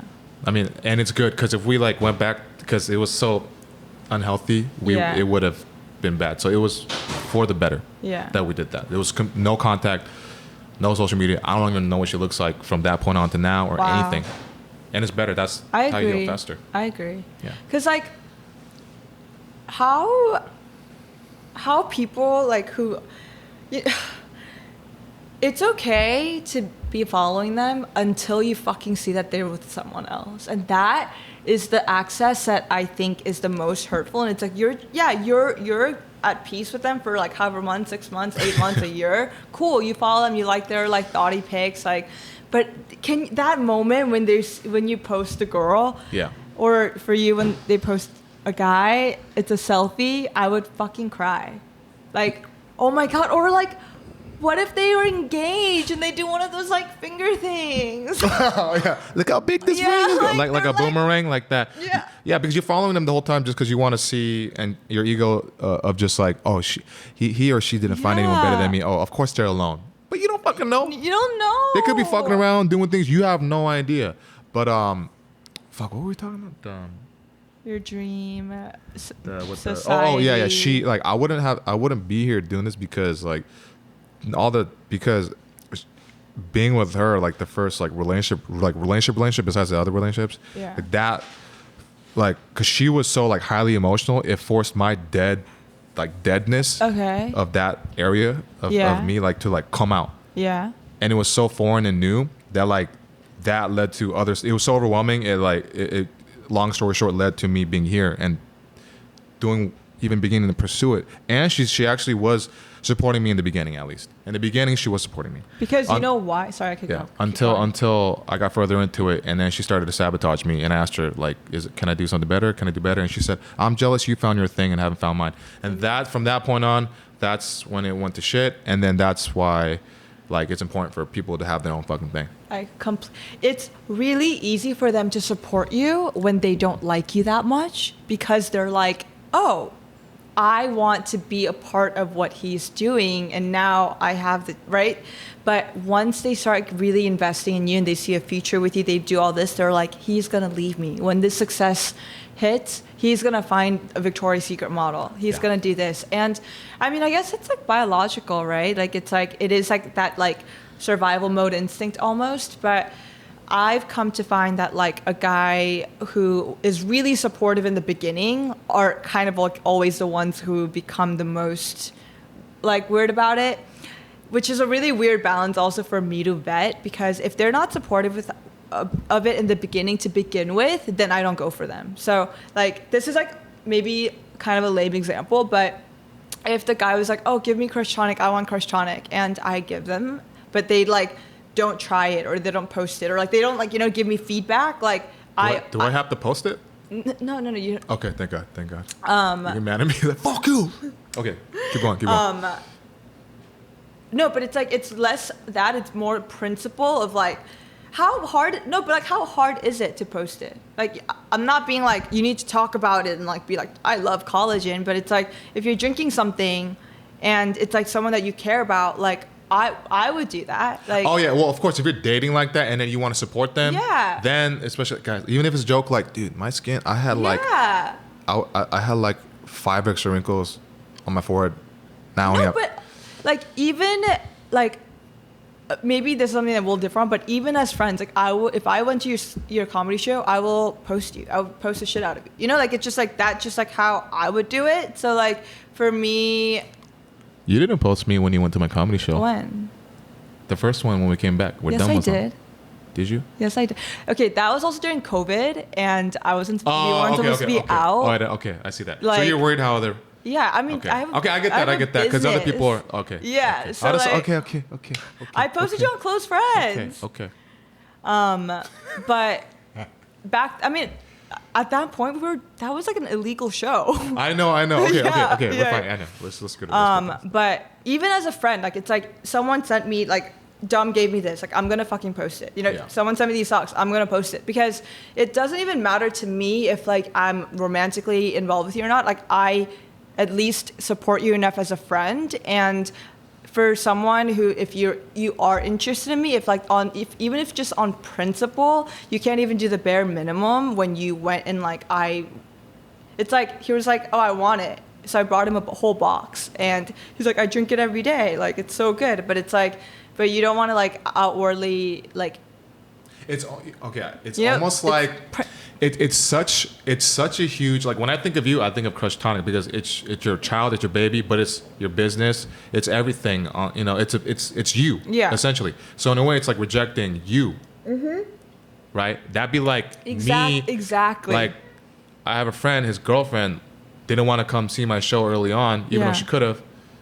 When I never see them. Yeah. And I took that super offensively. I'm like, are we really that close? Yeah.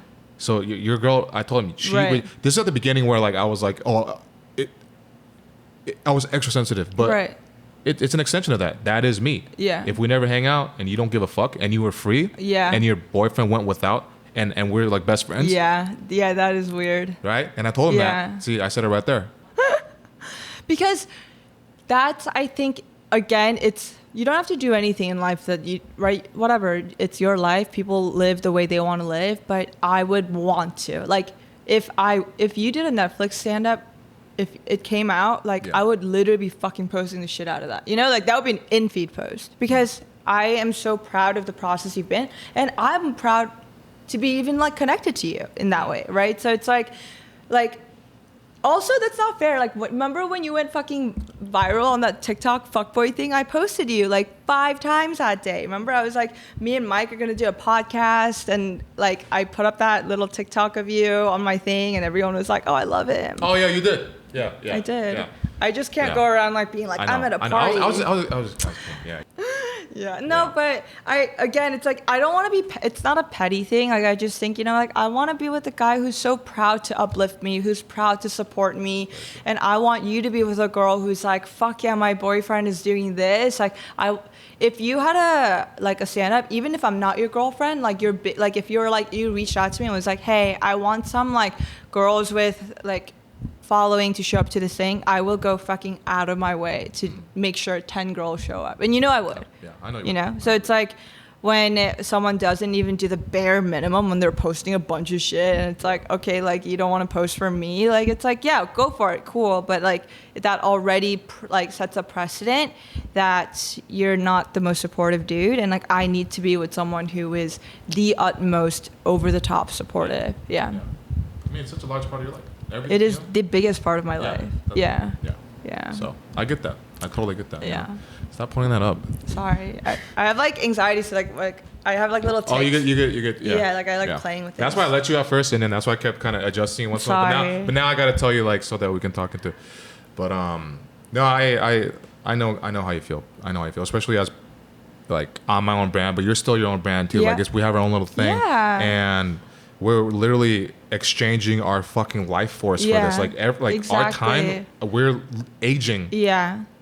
And we spend so much, we are trading our life for this. So this is our life. Yeah, and that's what I mean. Like, it's like we are almost hyper developing in other areas, but romantically, socially, we're kind of stunted because we are where when we started this, all of this. So for me, that I started this now 3.5 years ago, I feel like my emotional like capacity and like romantic is like 3 years ago. I'm still kind of like 24, 23, you know? But again, I wouldn't trade it for the world. You probably wouldn't trade it for the world. No. And I think there's some parts where like it's so fucking unhealthy what we have to go through. And it's like you did sell your soul for the devil to some extent. But how fulfilled do we feel, and how you're changing lives, you know? I see the DMs that you showed me them. Like, it's like there's like these, you're teaching hurt men, not hurt other people. And I think that's, to me, like one of the biggest powers that you can have. You have like, you're like a therapist on on a cheerleading speakerphone, right? So like you can have like your own little like, you're having a little school of people that are really learning from you, and you're kind of sacrificing yourself in that way because you don't get to enjoy some of the other things in life that maybe if you had more time you can, but you're leaving a legacy of some sort, and you're leaving an impact on one person that plays a butterfly effect to the rest. That is true. But I'm spending more time feeling. That is my goal for the next like month or so, to like feel. So I'm trying to do things to feel, because I caught myself not feeling that much unless I was doing a crazy like stage thing, like performance. So then I knew that I had to like, and I caught that. So by the way, guys, if you guys listen to every past like 3 episodes, I know I bring up things but like similar concepts, but it's literally like at this point, it's kind of like this podcast is becoming somewhat of a journal thing, but this is a big part of my life. So thank you for staying up to this point and, you know, joining me in this evolution, because you're like the Asian Jay Shetty. You can be the Asian Jay Shetty, the Korean. Okay, I'll tell you later. Oh, tell me later. Yeah. He's someone that I learned a lot about spirituality from. Oh, the guy was a monk. Yeah, that guy. Yeah, that guy.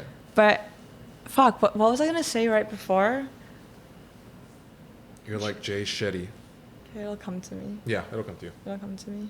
But yeah, the goal is just feel, and I'm getting better at like.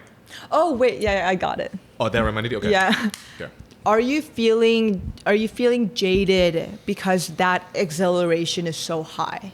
Like, is it now getting to the point that stand-up comedy and people laughing at you in a crowd, cheering you on, like that's such an exhilaration, right? Only a very few people in this world can really experience that, right? I've never experienced that, right, in my life. Yeah. So is that something that is becoming numbing to you, to your other feelings, because the other feelings are not as excitable? That's what it was. And it's getting better. Yeah. Well, which is also why that's what led me to realizing me shutting off any other channel of me allowing to feel good. The biggest one is, let's be real here. Humans are relationship creatures. Okay, we can do like a Playboy, like whatever. Even though Playboys want a fucking like ride or die. That's what it is, or someone to connect with. Ride or dies. They want their ride or dies, plural. Ride or die. Wait, Playboys? Even a Playboy really deep down wants that, like one, but then that just other really? reasons. I think they want multiple. They want multiple ride or dies. No. Okay, when they get older, I don't know. Fuck them. Okay, Fuck it, whatever. okay, It doesn't sorry. matter. But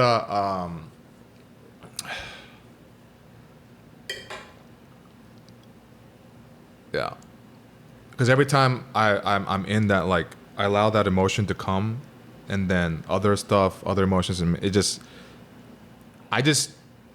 I feel like a vampire that's learning to feel again, outside of just because I put such a fucking like a person that lived lives to where I'm jaded from everything. I'm used to everything.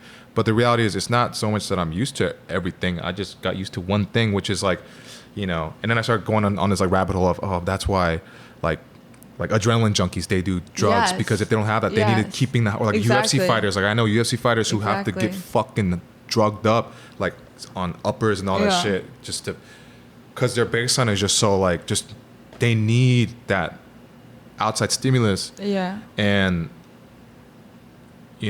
I used to do drugs, but I recognized I was able to feel again after, because I made myself right. There's like, oh wait, but it is getting better because now I'm consciously like trying to explore and do new things on top of that. Even like doing new, like trying new sources of income. Like that's what I'm doing right now. Like in a way that still fits what I want to do to help the dream. Are you doing merch and stuff? No, that'll be later. I don't need to do merch right now. But yeah, it's interesting. It's very because now I don't know. I don't associate feelings like that with destruction of dreams. That's powerful. You should like tattoo that onto your forehead.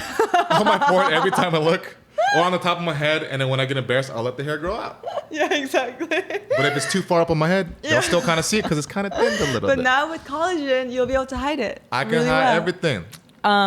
Wait, but I do agree with that, and I'm really glad you brought that up, because I think that's something that I've been struggling to kind of pinpoint in my life as well. Because you get jaded to the compliments, you get jaded to, right, like people oohing and eyeing, and I remember your skin is so great. Yeah, you've heard that so many times. It's just normal.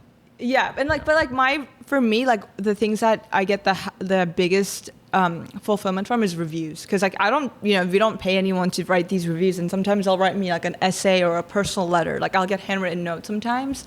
And to me, that's like, because they don't know me, they don't even know what I look like, but my product has helped them so much, they want to help me. But even that, sometimes it's like, now I'm like, oh, like I've gotten like almost, over 1,000 of these. So it's gotten to the point where I'm like, I am a little jaded to that. It's not the same thing as being on stage and like getting like, but I think what I've also realized is that I was so engrossed in the concept of success and like making it and doing all this, I forgot what it felt like to be human. I forget what it felt like be in love, be sad, be like, because you just block all those things out. And I've only really recently been like, I need to like go back to that. Like that is the most it would be fucking sad for both of us if when we die at age 65, we're like, okay, 95, whatever. Yeah.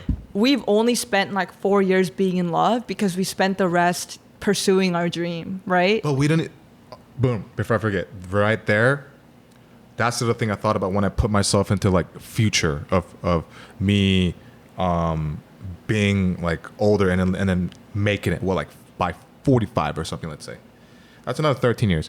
13 years is a lot of time to change. Yeah. And I imagine myself I already have like a tough time really opening up and feeling safe around, when it comes to love stuff.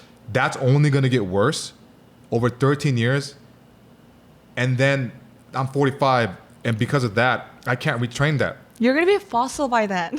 I'll still be good. 45, man. I'm wine. You might be rich. You might be successful, but you're gonna be selling out shows. But those 13 years, you missed out on the happiest, most amazing emotion in the world. Exactly. Connection that is the most vulnerable, like acceptance of your shit smells like shit, but I know it smells like shit, and it's okay. Let's work on. If we can clean it, we can clean it. If not, it's okay, because the shit's there. It'll dry up a little bit. It might get re-wet later, but it's your shit. We can work on it when it's necessary. But like, yeah. So and then it started seeping into like my friendships, like me having less showing the love. I caught myself, even my closest friends, of where like we're hanging out and I'm like, I fucking love this guy. I love these dudes, but I'm holding back. That's when I caught myself of, all right, so now it's seeping into that. Why platonically? Because every time I felt any kind of emotion, any kind of feel of like I might be able to like beyond just like this person, like, you know, because there's like then I shoved that down so much. I got so used to it. I started doing that even with my friends. Wow. Because I just realized it. You want to contain your desires of like socializing or even just like being really close with someone, because codependency is what you think in your brain is the biggest detriment to your business. Codependency on anyone. Yeah. Yeah. But who's to say I would be like that now? Because I'm very different than, like I am very different. Yeah. So, but that fear made me continue to just do that. But then it's like that fear of that is self-sabotaging me. Yeah. In everything. That's where I was like, because I fucking love my friends. They've been there, for, you know, the few friends that have been there through the thick and thin for me, that accept all my shit and don't even think it's weird. I text them, I'm like, dude, I said, thank you for not thinking my shit fucking is shitty. And they're like, we're bros, man, whatever. We're family. That type of shit. Shout out to Keith. Keith and but like, my other friends. What do you think is shitty? What's... I said thank you. I said this. I said thank you for accepting my neurotic self. And when I just kind of talk and go on about things, and he just, you know, they listen to me. Yeah. And they don't judge me, and they like love me. Yeah. You know, and then they kind of know sometimes I just need to be heard, and I figure it out as I talk. Yeah. But they don't really say. Because that last girl, the one that's like, your energy is exhausting, she hated that about me. Then she don't date you. Then go somewhere I know, else. but you know what I mean? So like, and then it made me feel, but anyways, this is just who I am. So people that accept that and so literally guys, you're listening to this. The feels are coming more and more each week. Like I'm reconnecting. I feel like the blood is going back to my body. I feel that. Because you feel like that. Yeah. I could tell. I could tell on you too, because you know what, like even in January when we last started there, I think we both were like, I think you were like, I'm ready now. I'm ready to be in a relationship. But I feel like a lot of the times that you would say that, like it came with like a little bit of like a sharp tonality to it. You're like, I'm ready. It kind of like a battle. Oh, like force, like let me just fucking bulldoze this. Yeah, you're like, I'm ready. Like I got this. But now I feel like you're like, I'm ready. I'm open to it, and I want that kind of like, I want the love that comes with a relationship. Versus, I feel like then you were like, I want to be in a relationship.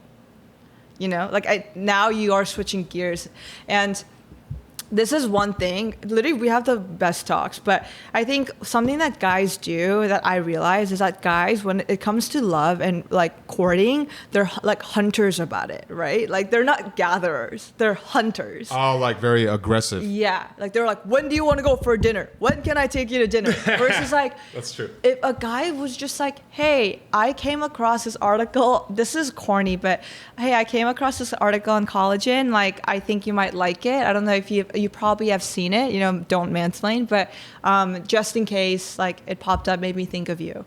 That kind of like, that approach to like further connecting with me is going to do a lot more than him being like, when can I, like, are you free Saturday? You know what I mean? I actually want to hear about, my last question to you is what, like, when you boil all of this down, like, because you do like both stand-up comedy and inspirational, like would you rather be known to be like funny, or would you rather be like you're like a life-changing, like perspective-changing dude? Like if you had to pick, like I know it's not maybe mutually exclusive, but like, because I feel like the content that resonates with me the most personally is you being like on the deeper level, right? Because like for me, I think like comedy is something that I forget, right? Like I laugh, but then I forget. But then some of these talks, like they stay with me for a long time, and then I think about it. I keep thinking about it. So if you had to choose between the two, like what would you say fulfills you more? You know what's crazy? This is the thing I've been thinking about like, for weeks. That's what started. It started with me thinking about what kind of things do I want to talk about on stage. Like I'm getting tired of talking about things I think I care about, but I don't really care that much about. And then it led to not like me like changing people's lives, but talking about what I care about. Yeah. Because I mean, we've talked enough for you to know that I like to have deep conversations, like understanding ourselves, like all, I think our understanding ourselves and all that. And it's just like, there was a big element of helping. I like helping people in that manner, and then I get help from that. It's a trade-off, but that at the core is the thing that drives my life. So, yeah. Yeah. Because you know what it's hard. I was thinking about that. Like, again, I don't want to put words in your mouth, and I don't want to like step on anyone's toes for anyone who thinks differently. But like, sometimes you're good at something, but sometimes you're even better at the thing that you didn't think you were going to be really good at. You know what I mean? And sometimes that thing that you could be better at, you feel like maybe that's not really the thing I'm better at, or people want. So that's why I've been conflicted with things I put out, because I'm like, I haven't been putting out enough comedy. So I felt like I have to force myself to put out like super comedy stuff, and then I'm just like, I don't really want to do that right now. So I want to go off of how I feel. I like that. And that's why I've been trying to post more of, the anxiety stuff or whatever I feel like. But yeah. I honestly think that, and you can always do both, right? It's like you're an entertainer. Exactly, yeah.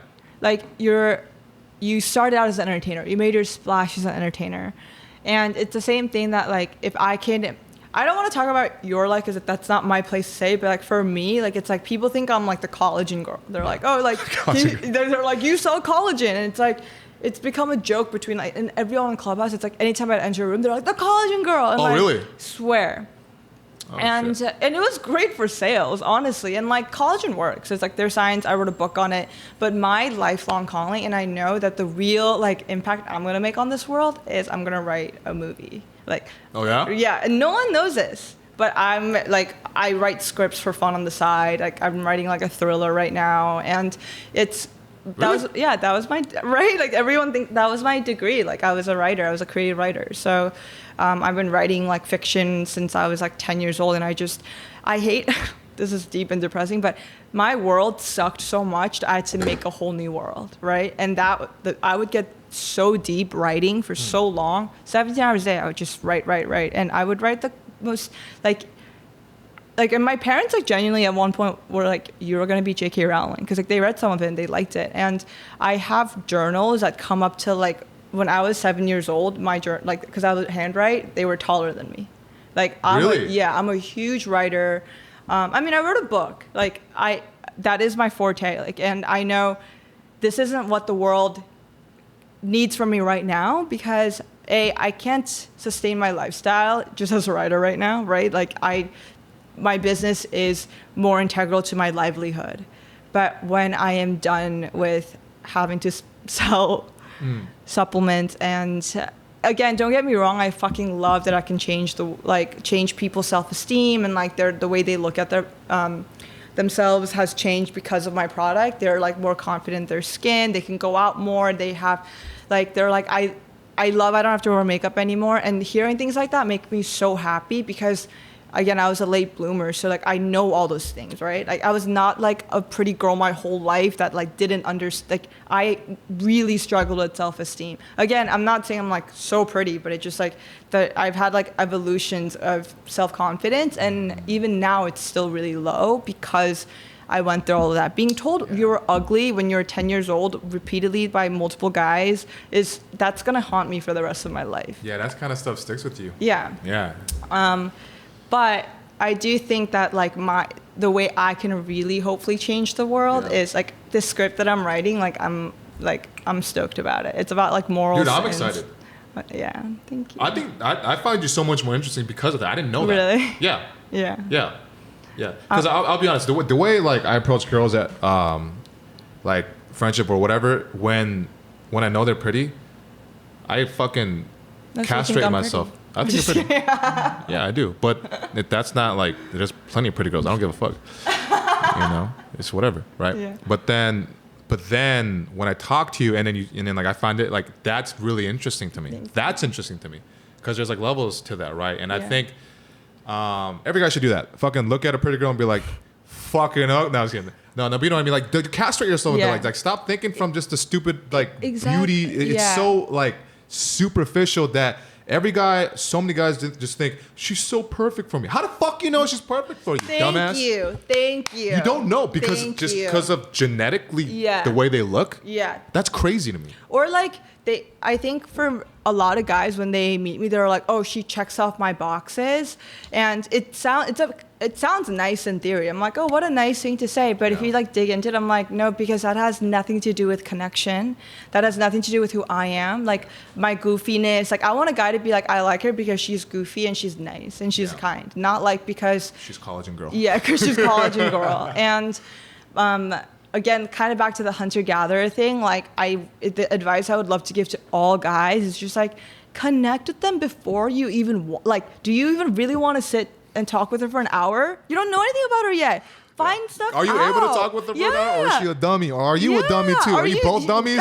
Are you stare at each other? If your purpose is to get to know her better and get her to like you, then you fucking should do some research and like try to figure out what she likes by talking to her, not being like, hello there, let's get coffee next week. Like what's gonna make me want to let's get coffee next week. Let's get coffee next week with collagen in it. Yeah, but do you know what I mean? Like, if a girl, but I think this is why guys and girls are wired so differently, because if a guy does find a girl attractive, that's all he needs to go to coffee, right? True. I would never just go to coffee with a guy I thought was attractive unless I was like, is he going to be interesting? Is he going to be someone that I can talk to for 20, 30 minutes actually and not be like weirded out? But what a weird concept. And then this is the last thing I'll leave you with, but I was having a conversation with this dude and I was like, I'm scared of online dating, this whole catfish thing. And he was like, dude, I'm scared of online dating too. And I was like, oh my God, you're the first guy that's like kind of like understood that. And literally we go 1, 2, 3, and he goes, girls are always uglier in person. That's fucked. And I was like, guys are predators. But we said it at the same time, and he was like, yeah, and that too. Well, online dating is just, it's not even like who's a predator, who's not. I mean, well, girls have to worry about that, but it's more, besides just that, it's not more, but besides that is just like, whatever, that's why I don't have apps. Yeah. I haven't done it. But whatever connection you have that you think is a connection, because you're like feeling forced to find a connection because you matched. Yeah. That conversation or whatever is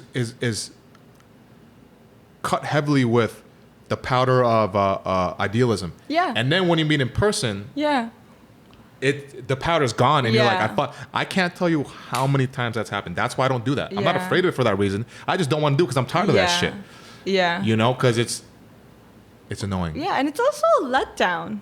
It's a fucking huge letdown. And then you feel like the world, you're going to be forever alone because you have to deal with these type of people, which is not necessarily just it's not really their fault. It's just this whole fucking online dating thing is a fucking scam. It's bullshit. It's bullshit. Sometimes it works. Online dating is like you go to a grocery mart and then you think that plastic apples that are sitting on the basket are like, damn, yeah. And then you pick the apple that you think is supposed to represent that, you take it home and it's rotten. That's what it feels like, online dating. But you idealize it the entire time you take it home. Yeah. You're like, ooh, I brought the ripest apple, like that, and it was just plastic. At the end of the day, it was just plastic, and it's fake, and it's curated. Exactly. Damn, that was a good fucking metaphor. Thank you. I think I'm good with metaphors. You're good with I mean, because you're right. You're right. Yeah. You do all that. Damn. You know what's crazy? What's crazy? Every time we have conversations, which is not a lot. There used to be more. Used to be a lot. Yeah. Because we were fucking COVID. Yeah. So that's we have plenty of time in the world. It's always like It's like a soulful conversation. Yeah, it is. It is.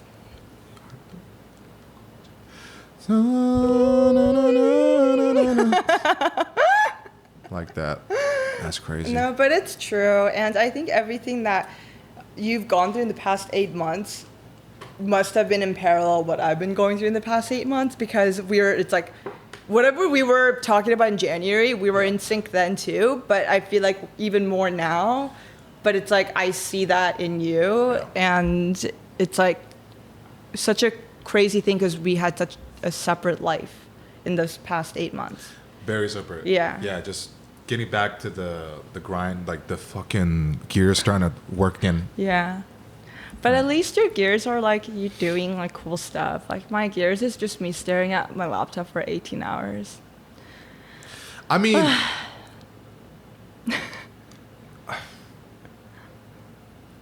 I feel like you just get used to it. It's like a similar. You adapt to it with anything in life, right? So it seems like it's crazy cool, but I'm doing the same shit all the time, and it's monotonous. Right. So then you try to find little ways to change it up a bit, just like little things, and get exciting again. Yeah. But it's through facing that monotony and going through it that you can reach another side of like, oh, I'm excited again. Yeah, that's true. Just like with anything. So. That's true. Yeah. Yeah. But I definitely could not sit for 18 hours straight. No. So that's something that you have a power in that I can't do because I've done that before in the past. Yeah. And I fucking lost my mind. I have to move. I mean, you saw me sitting on your... yeah. I just wanted to feel something different. You just wanted to feel something. No, seriously. I was like, dude, this is different. Literally every time like a guy... I'll like flake on a guy or like, you know, I'll end up like not meeting up with him. And he's like, oh, one time this dude was like, you found cooler plans. I get it. And I was That's so passive aggressive. So passive. Trust. I'm done now. I'm done with these dudes. Like I know. But I was like, I've literally been at home on my computer for the past 18 hours, grinding. And grinding. I couldn't even go outside. There was a period of time, not during COVID, I didn't go out for 3 days because I was just manufacturing, China, customs, everything. And this guy was like, yeah, other dudes, cool. And again, we're done. We're done. But I was like, damn, like, only if you really knew. Only if you knew. Even if you tell him he's like, bullshit, you know why he can't understand it? Because he doesn't fucking... He doesn't do it. He doesn't do it. Yeah, he doesn't do it. He's like, girls don't do that. Yeah, girls just sit around. Yeah, girls just sit around. They don't even fart. They don't eat. Yeah, they don't. They just get IVs to their fucking bodies and shit. Yeah, it comes out of our ears or something. There was a girl recently that stopped talking to me because she was like, I've never talked to somebody who takes so long to text me back. Dude, that is my number one This pet was like peeve. 2 weeks ago. I'm like, it was 15 minutes. No. 15 minutes? At most, maybe 25. Like 15, 25. Big jump. I'm just kidding. Yeah, right. That's crazy. And I was like, so every guy you talk to had to... Yeah. And then I was like, oh, I remember this. Because if you get with somebody like that, like relationship-wise, they're going to expect more. Because then I started thinking ahead of, there's like, if we got together... Because I did find it attractive. I did, but that is a good sign of... For sure. I do think, and like honestly, this one, I feel like people could leave in comments, and like I would love some like other people's perspectives on it. Yeah. But I'm like you. I think it could be okay. It's okay to go like 8 hours without talking. I think maybe going past like a day, like it could seem off as like disinterest. Well, let's clarify what level is the connection be? Like, what is the context before going into that? Right. Like, okay, pre-meeting. Because if you're like in like a relationship, then no, relationship. That's different. Okay, so talking stage. Okay, got it. Talking like stage. Early talking stage. Yeah, like let's say you like went on 1 date, 2 dates. Got it. You have somewhat established that you like each other. Yeah. And you're getting into the cadence of talking every day. If I don't respond for 8 hours, most of the dudes that I talk to take themselves out of the game. Like 8 hours. They self-sabotage. And by getting reactive to that. Yeah. And they're like, oh, she doesn't like me. Yeah. I wish they could just understand that like it's like I'm not like other like I mean I'm not to talk about any other girls, but like before I had a crush on I was more sensitive to not texting like back and things like that.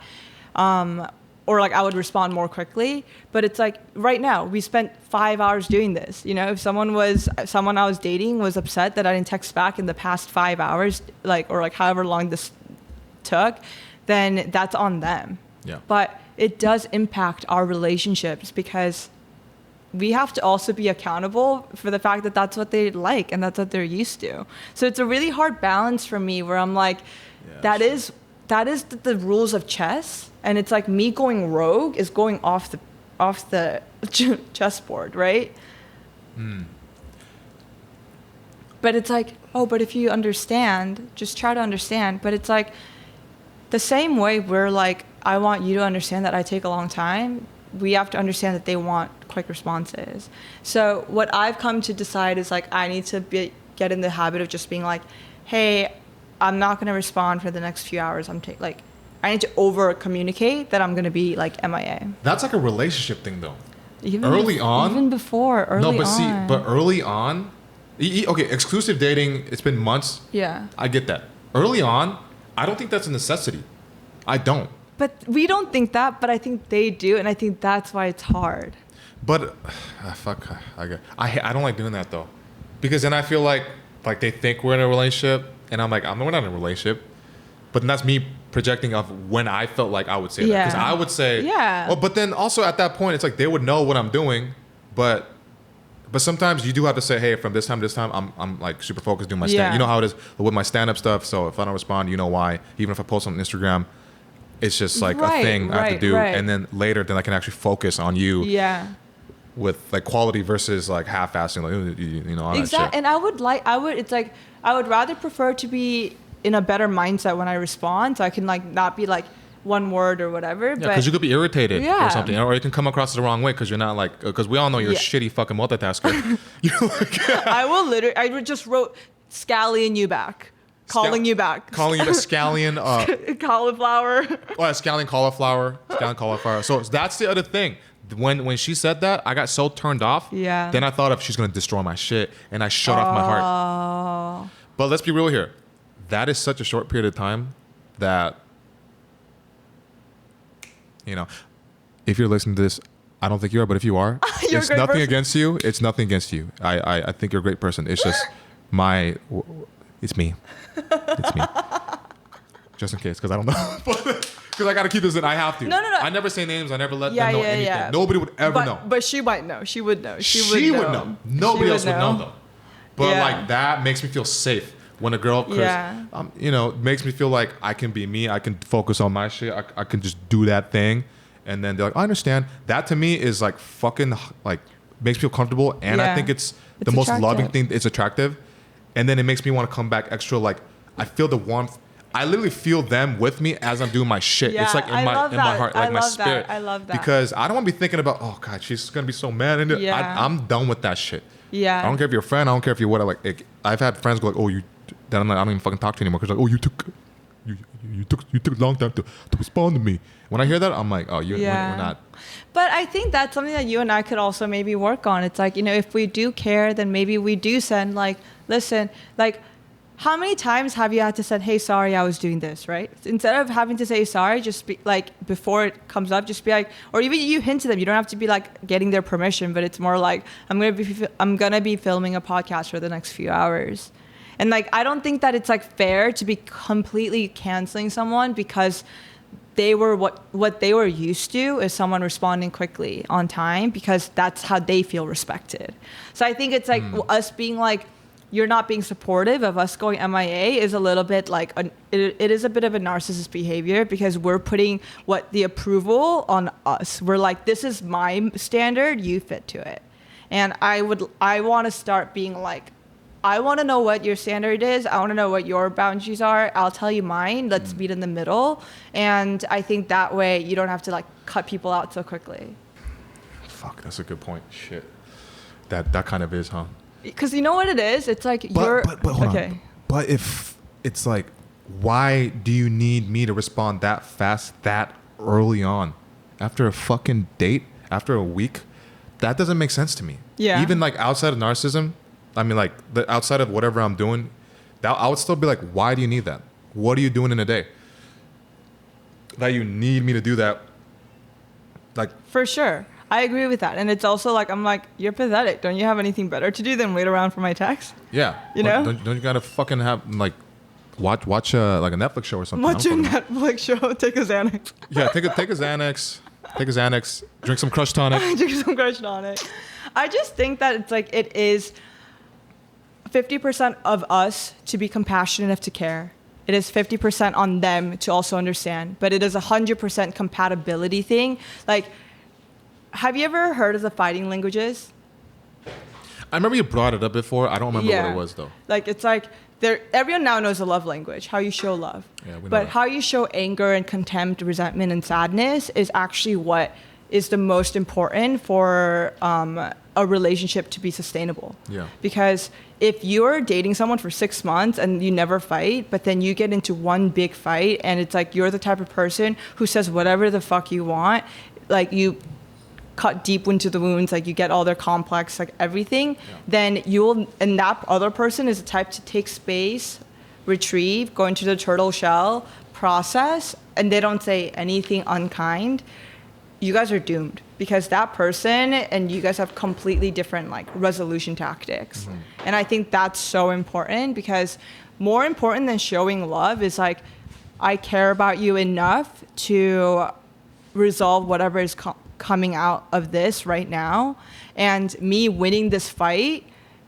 if it has to come at the expense of me losing them, then you're not really winning. Like we talked about that, right? And it's like, yeah, we can win by being like, you have to understand when you text us back, or that we're not going to take, you have to understand that it's going to take us long to text you back. You have to understand that. That can be us being like, right, and then we're winning, because if they adhere to that, then we're winning. But if we lose them in the process because they're like, sorry, I want someone who's a little bit more understanding that I'm like this and I want this, then we're losing someone that we could have had a really valuable connection with, because we were too blind to see that like our obsession with work did get in the way. You know, I was that thing.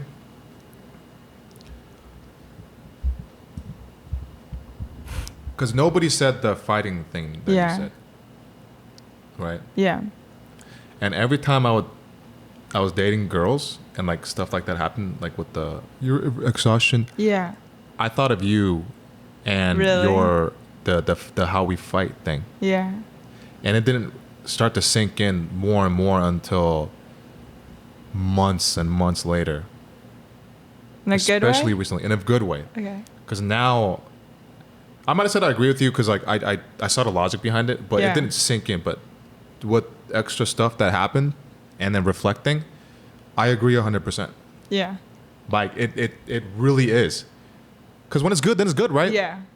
But then when it's bad and then you crash, you never come back. You can never come back from it. So it's almost better before you even get in a fight, just be like, hey, what do you like to like do when you're upset, and how do you like your partners and your friends to resolve that? Are you the type of person that needs space? Are you the type of person that can't go to bed angry? You know, like, and having those toolkits in your box will help you for that relationship, because when that person is upset, you know exactly what to do. If I ever dated a guy who was like a super vicious, vindictive dude who just said whatever he wanted to say when he got mad, and then was just like, sorry, I didn't mean it, I was heated, I would never date him. I could never date him. Because I have such good memory and words are so powerful to me that everything gets inked in my brain. So even though he didn't mean it then, I will forever remember it. So I need to be with a guy who chooses his words really carefully when in that like fragile moment, because I'm like, I mean, what if he messed up like once or twice and did it just because it happened to be heat of the moment, but it wasn't like a constant ongoing thing, and he's, you know, I think he can definitely come back from it, but it couldn't happen again. And I think it's like the level of viciousness. Oh, I see what you mean. Yeah, like it's like he's saying something so, like he really thought about he dug deep into the memories, that the bank of what's gonna really fuck her up. Yeah, like what words? What is something that she opened up to me about that is okay? See, that's a little different. Okay, I get that. Yeah, that's not. And I don't even think they strategize like that. I'm not saying that. Yeah. But you know, it's like when like. But after the first time, when it's like that. Yeah. Like the deepest, like the most traumatic thing. That's why that. And it's like, what? So why the fuck are you saying that to me? my like last person that I really cared about, it's like that to me the fight that like ended us was that like I just was so hurt by what he said that I was like, if you really cared, even if how mad you were, it's like you wouldn't have gone that far. There could have been 50 other things you have said to show that you were upset with me. Yeah.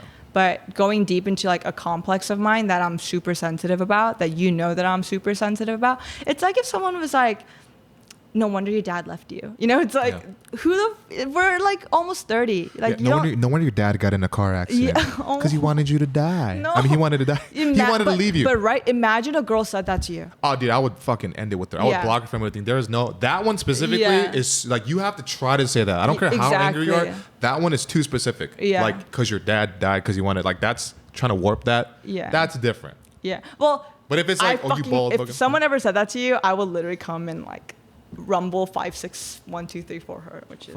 But then you gotta protect that. So put on a mouth guard and then wear like a helmet to protect this. That's true. And then afterwards to heal your bruises. Take collagen. Take collagen, right? Yeah. No, you're absolutely right about that because I thought about it recently with somebody that I've been kind of like observing of if I would like to kind of change the dynamic a little bit because I feel like it is very possible. Yeah. It's basically on me, but then I saw the way this person interacts in like the heightened state of anger, and I could see that what she does there outside of this would fucking be hell to deal with because she was saying that she doesn't want to she has a hard time expressing herself. When she gets angry, she like shuts down and then she'll just like won't even let you know she's angry. But she let me know that that's how she works, but I'm like, I've been there and I don't want to chase that. Yeah. Constantly? Right. Fuck no. Right. But that's your compatibility, right? So it's like you don't have to do that and someone else for her might.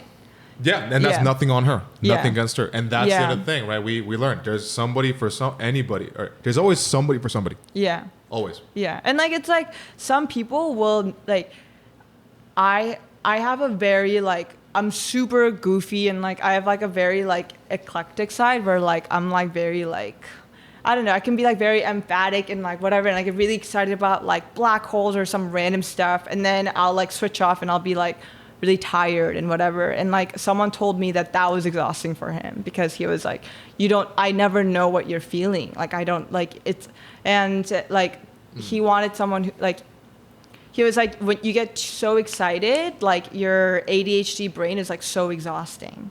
And I get it. It's like, but I get it. I'm sure it's exhausting for me. I overthink everything. I think for 7 hours before I go to bed every day, you know? And it's like, I could see why something like that is like a compatibility fit. Same way, like, it's like, I think that's like a little bit of a different thing, but boiling it all down, it's like, whatever my tics are, what someone is bothered by me, someone might really find endearing. And someone who, 100%. Like, the next girl that you date, I hope, is like obsessed with the fact that when you go into a room, everyone notices, and that you have to make sure that everyone knows that you're there. And like, she's like proud to be like in that presence, you know?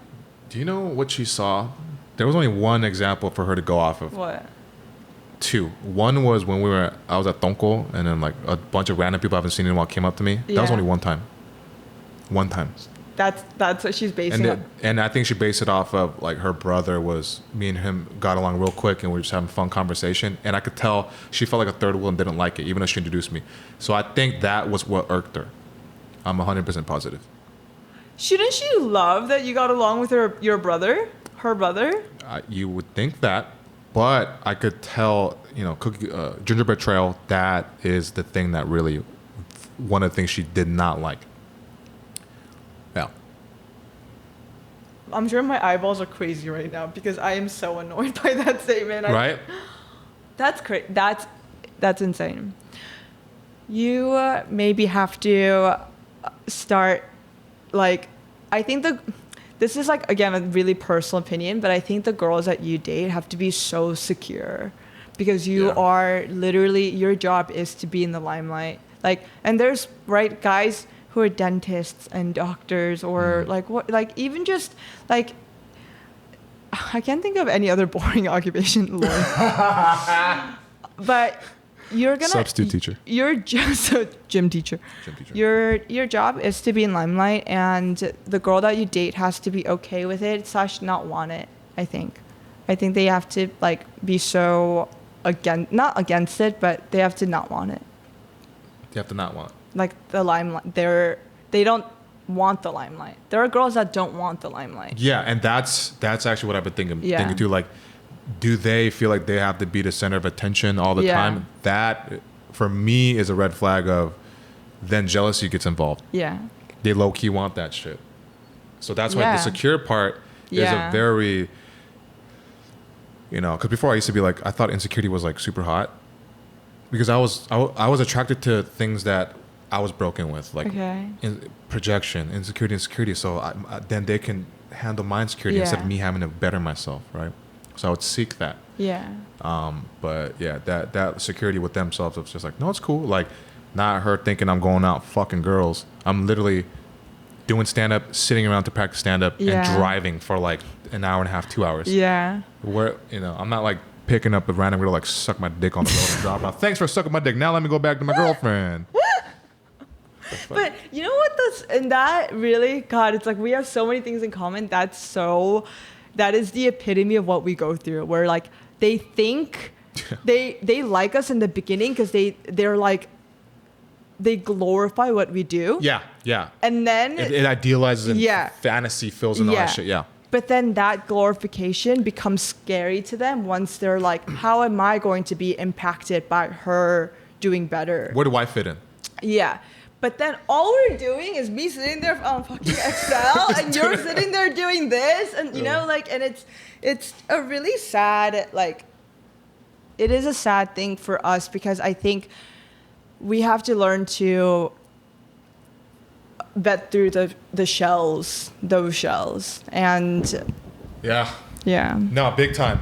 That's a fucking... I can't tell you how many times I had a text, hey, this girl is just like a fellow comedian, like last girlfriend. Yeah. This girl's a fellow comedian. Like we just shooting a video, and I know like we're alone in the house, but we're not. It's not like that. Yeah. We're just friends. And then I got tired of having to constantly soothe, because then the more you do it, then they start to feel paranoid of. I agree with that. You can't even do it. I actually there's no winning. I actually think you shouldn't do things like that. Now I'm not going to. I decided to fuck that shit. Because also when you do that, you're training them to think that behavior is okay. Exactly. Because then you're going to come back and soothe them in a way that whatever you give the most attention to for any human is what they're going to keep doing. Because it's not so much whether it's good or bad, the response. It's what thing do I do to blah blah is gonna make them pay more attention to me, and that's on a very subconscious level. Sometimes a little bit conscious, but a lot of it is so subconscious. So the best way to get rid of a bad habit between the thing is not just. Sometimes it's not even just talking about it. You just ignore it. That fucking thing they do. Unless they communicate it in a really healthy, kind way. Yeah. But there's certain things where it's like you don't need to put all this attention to, like certain things, right? Like, okay. But communication is a big deal. Yeah. I think if a girl came to you and said, hey, you're spending a lot of time with a lot of women, and I think it's like amazing that you're doing this for like XYZ, but is there any way that like I can feel a little bit more validated in how, like it's like if they come at me with like that kind of talk, okay, turning the wheels, my ex-boyfriend, when I was like having investor meetings, got so mad. Like he'd be like, literally like, why are you getting dinner instead of coffee? Or if I'm getting dinner, why did the dinner go over an hour? Like, because it was one-on-one? Yeah, because investor meetings, but the thing is, it's like, if I was a guy, if I was a male entrepreneur, then that wouldn't happen. Like, right? Like, girlfriends wouldn't get mad about their guys getting dinners and investors. They should be supportive of that. Like, they're like, damn, someone wants to invest in you, go for it.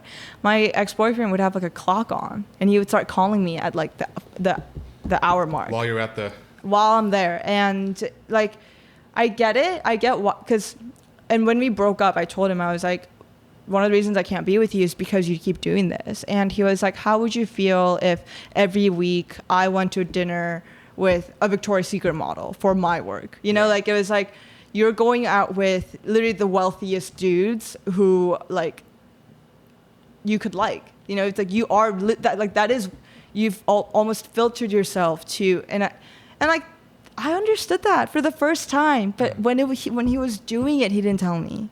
So I thought he was just being annoying, you know, and like I started resenting him. You know what though? Another metaphor, if you're gonna bake a cookie, bake it right? So it's like, look at the ingredients, look at the directions, look at how long it takes for it to bake. Don't take it out at 7 minutes if it says 11 minutes. Don't put too much sugar in if it says a half a cup. Like, and I think a lot of guys, they just do whatever the fuck they want. They're like, this is a kind of cookie I would want, so I'm gonna put whatever I want in it. And they don't think the directions are right there. You just have to read it. And for each one, because instead of thinking one type of cookie dough is gonna turn into, like, you can't get chocolate chip cookie dough and expect oatmeal raisin. Yeah, exactly. Thank you. And I'm the type of person that I need a lot of time before, like, a guy who like I met one time will probably need to talk to me for like a month before I want to go out again. Just how I am. Like I have like a very like high wall up. So if he keeps attacking, yeah, right. If he keeps bothering me like 2 weeks in and he's like, can we please hang out? Or like want to see you, like it's just like, it's annoying and you've already ruined that cookie. The cookie would have been done and nice and crisp. Like a quiche. Yeah. You don't want that shit to fly. But that in general is how guys are supposed to date. You're supposed to let women come and go as they please, because they're doing whatever the fuck they want. Yeah. You know, with whatever is happening. And like, I've said this before, but I got into my last relationship because there was times she wouldn't respond because she was like fucking hot as shit. So I know she was dating other guys. There was like other things, and I was like, whatever. She wouldn't. There was times she wouldn't respond to me for 2 weeks, and I'd leave her alone. And she hit me up out of nowhere, and I was like, oh, she texted me. That means she wants to hang out. Then I'd take her out on a like, okay, we should hang out. Yeah. And then it goes from like not being that responsive to being a little bit more responsive to being very responsive as we build that rapport and knowing that we feel the same and knowing that we feel comfortable and then becoming. Not saying like a priority, but becoming something that matters a little bit more. For sure. Than before, right? So that, I mean, that's the natural best way. I don't think. Yeah. Don't hunt, gather. But don't gather too many. Just like gather. I mean, well, what if you hunt, but sometimes it's like hunting with a way where you're not out there with spears, like trying to like track them down. It's, you got traps set up, like with like a little thing. That's gathering. I think that's gathering. Okay, we'll call that hunting gathering. No, gathering the hunt. We'll call that gathering the hunt.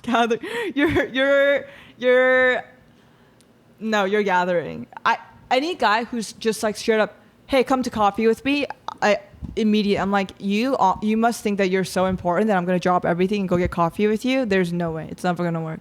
So I need a guy who's like, hey, what are you up to this week? What are your plans? Like, I'm trying to understand my plans. Yeah, when are you free this week? When are you free? When can I take you out? Here's something that I feel like you would enjoy, versus a guy being like, hey, I've been wanting to really watch this movie. You want to go? You know, it's like that. There's a world's difference in that. Because a guy has done that to me. He's like, hey, I've been dying to watch this movie. Hey, I've been dying to go to this restaurant. I'm like, cool, go by yourself. Because it's about me. It's all about me. It's all about us. It's all about now. It's all about yesterday. All about. I hope you auto-tune that. Damn! It's all about yesterday. It's all about No, I'm just kidding. You're actually a good singer. But anyway, love you, Mike. You're the best. Appreciate you.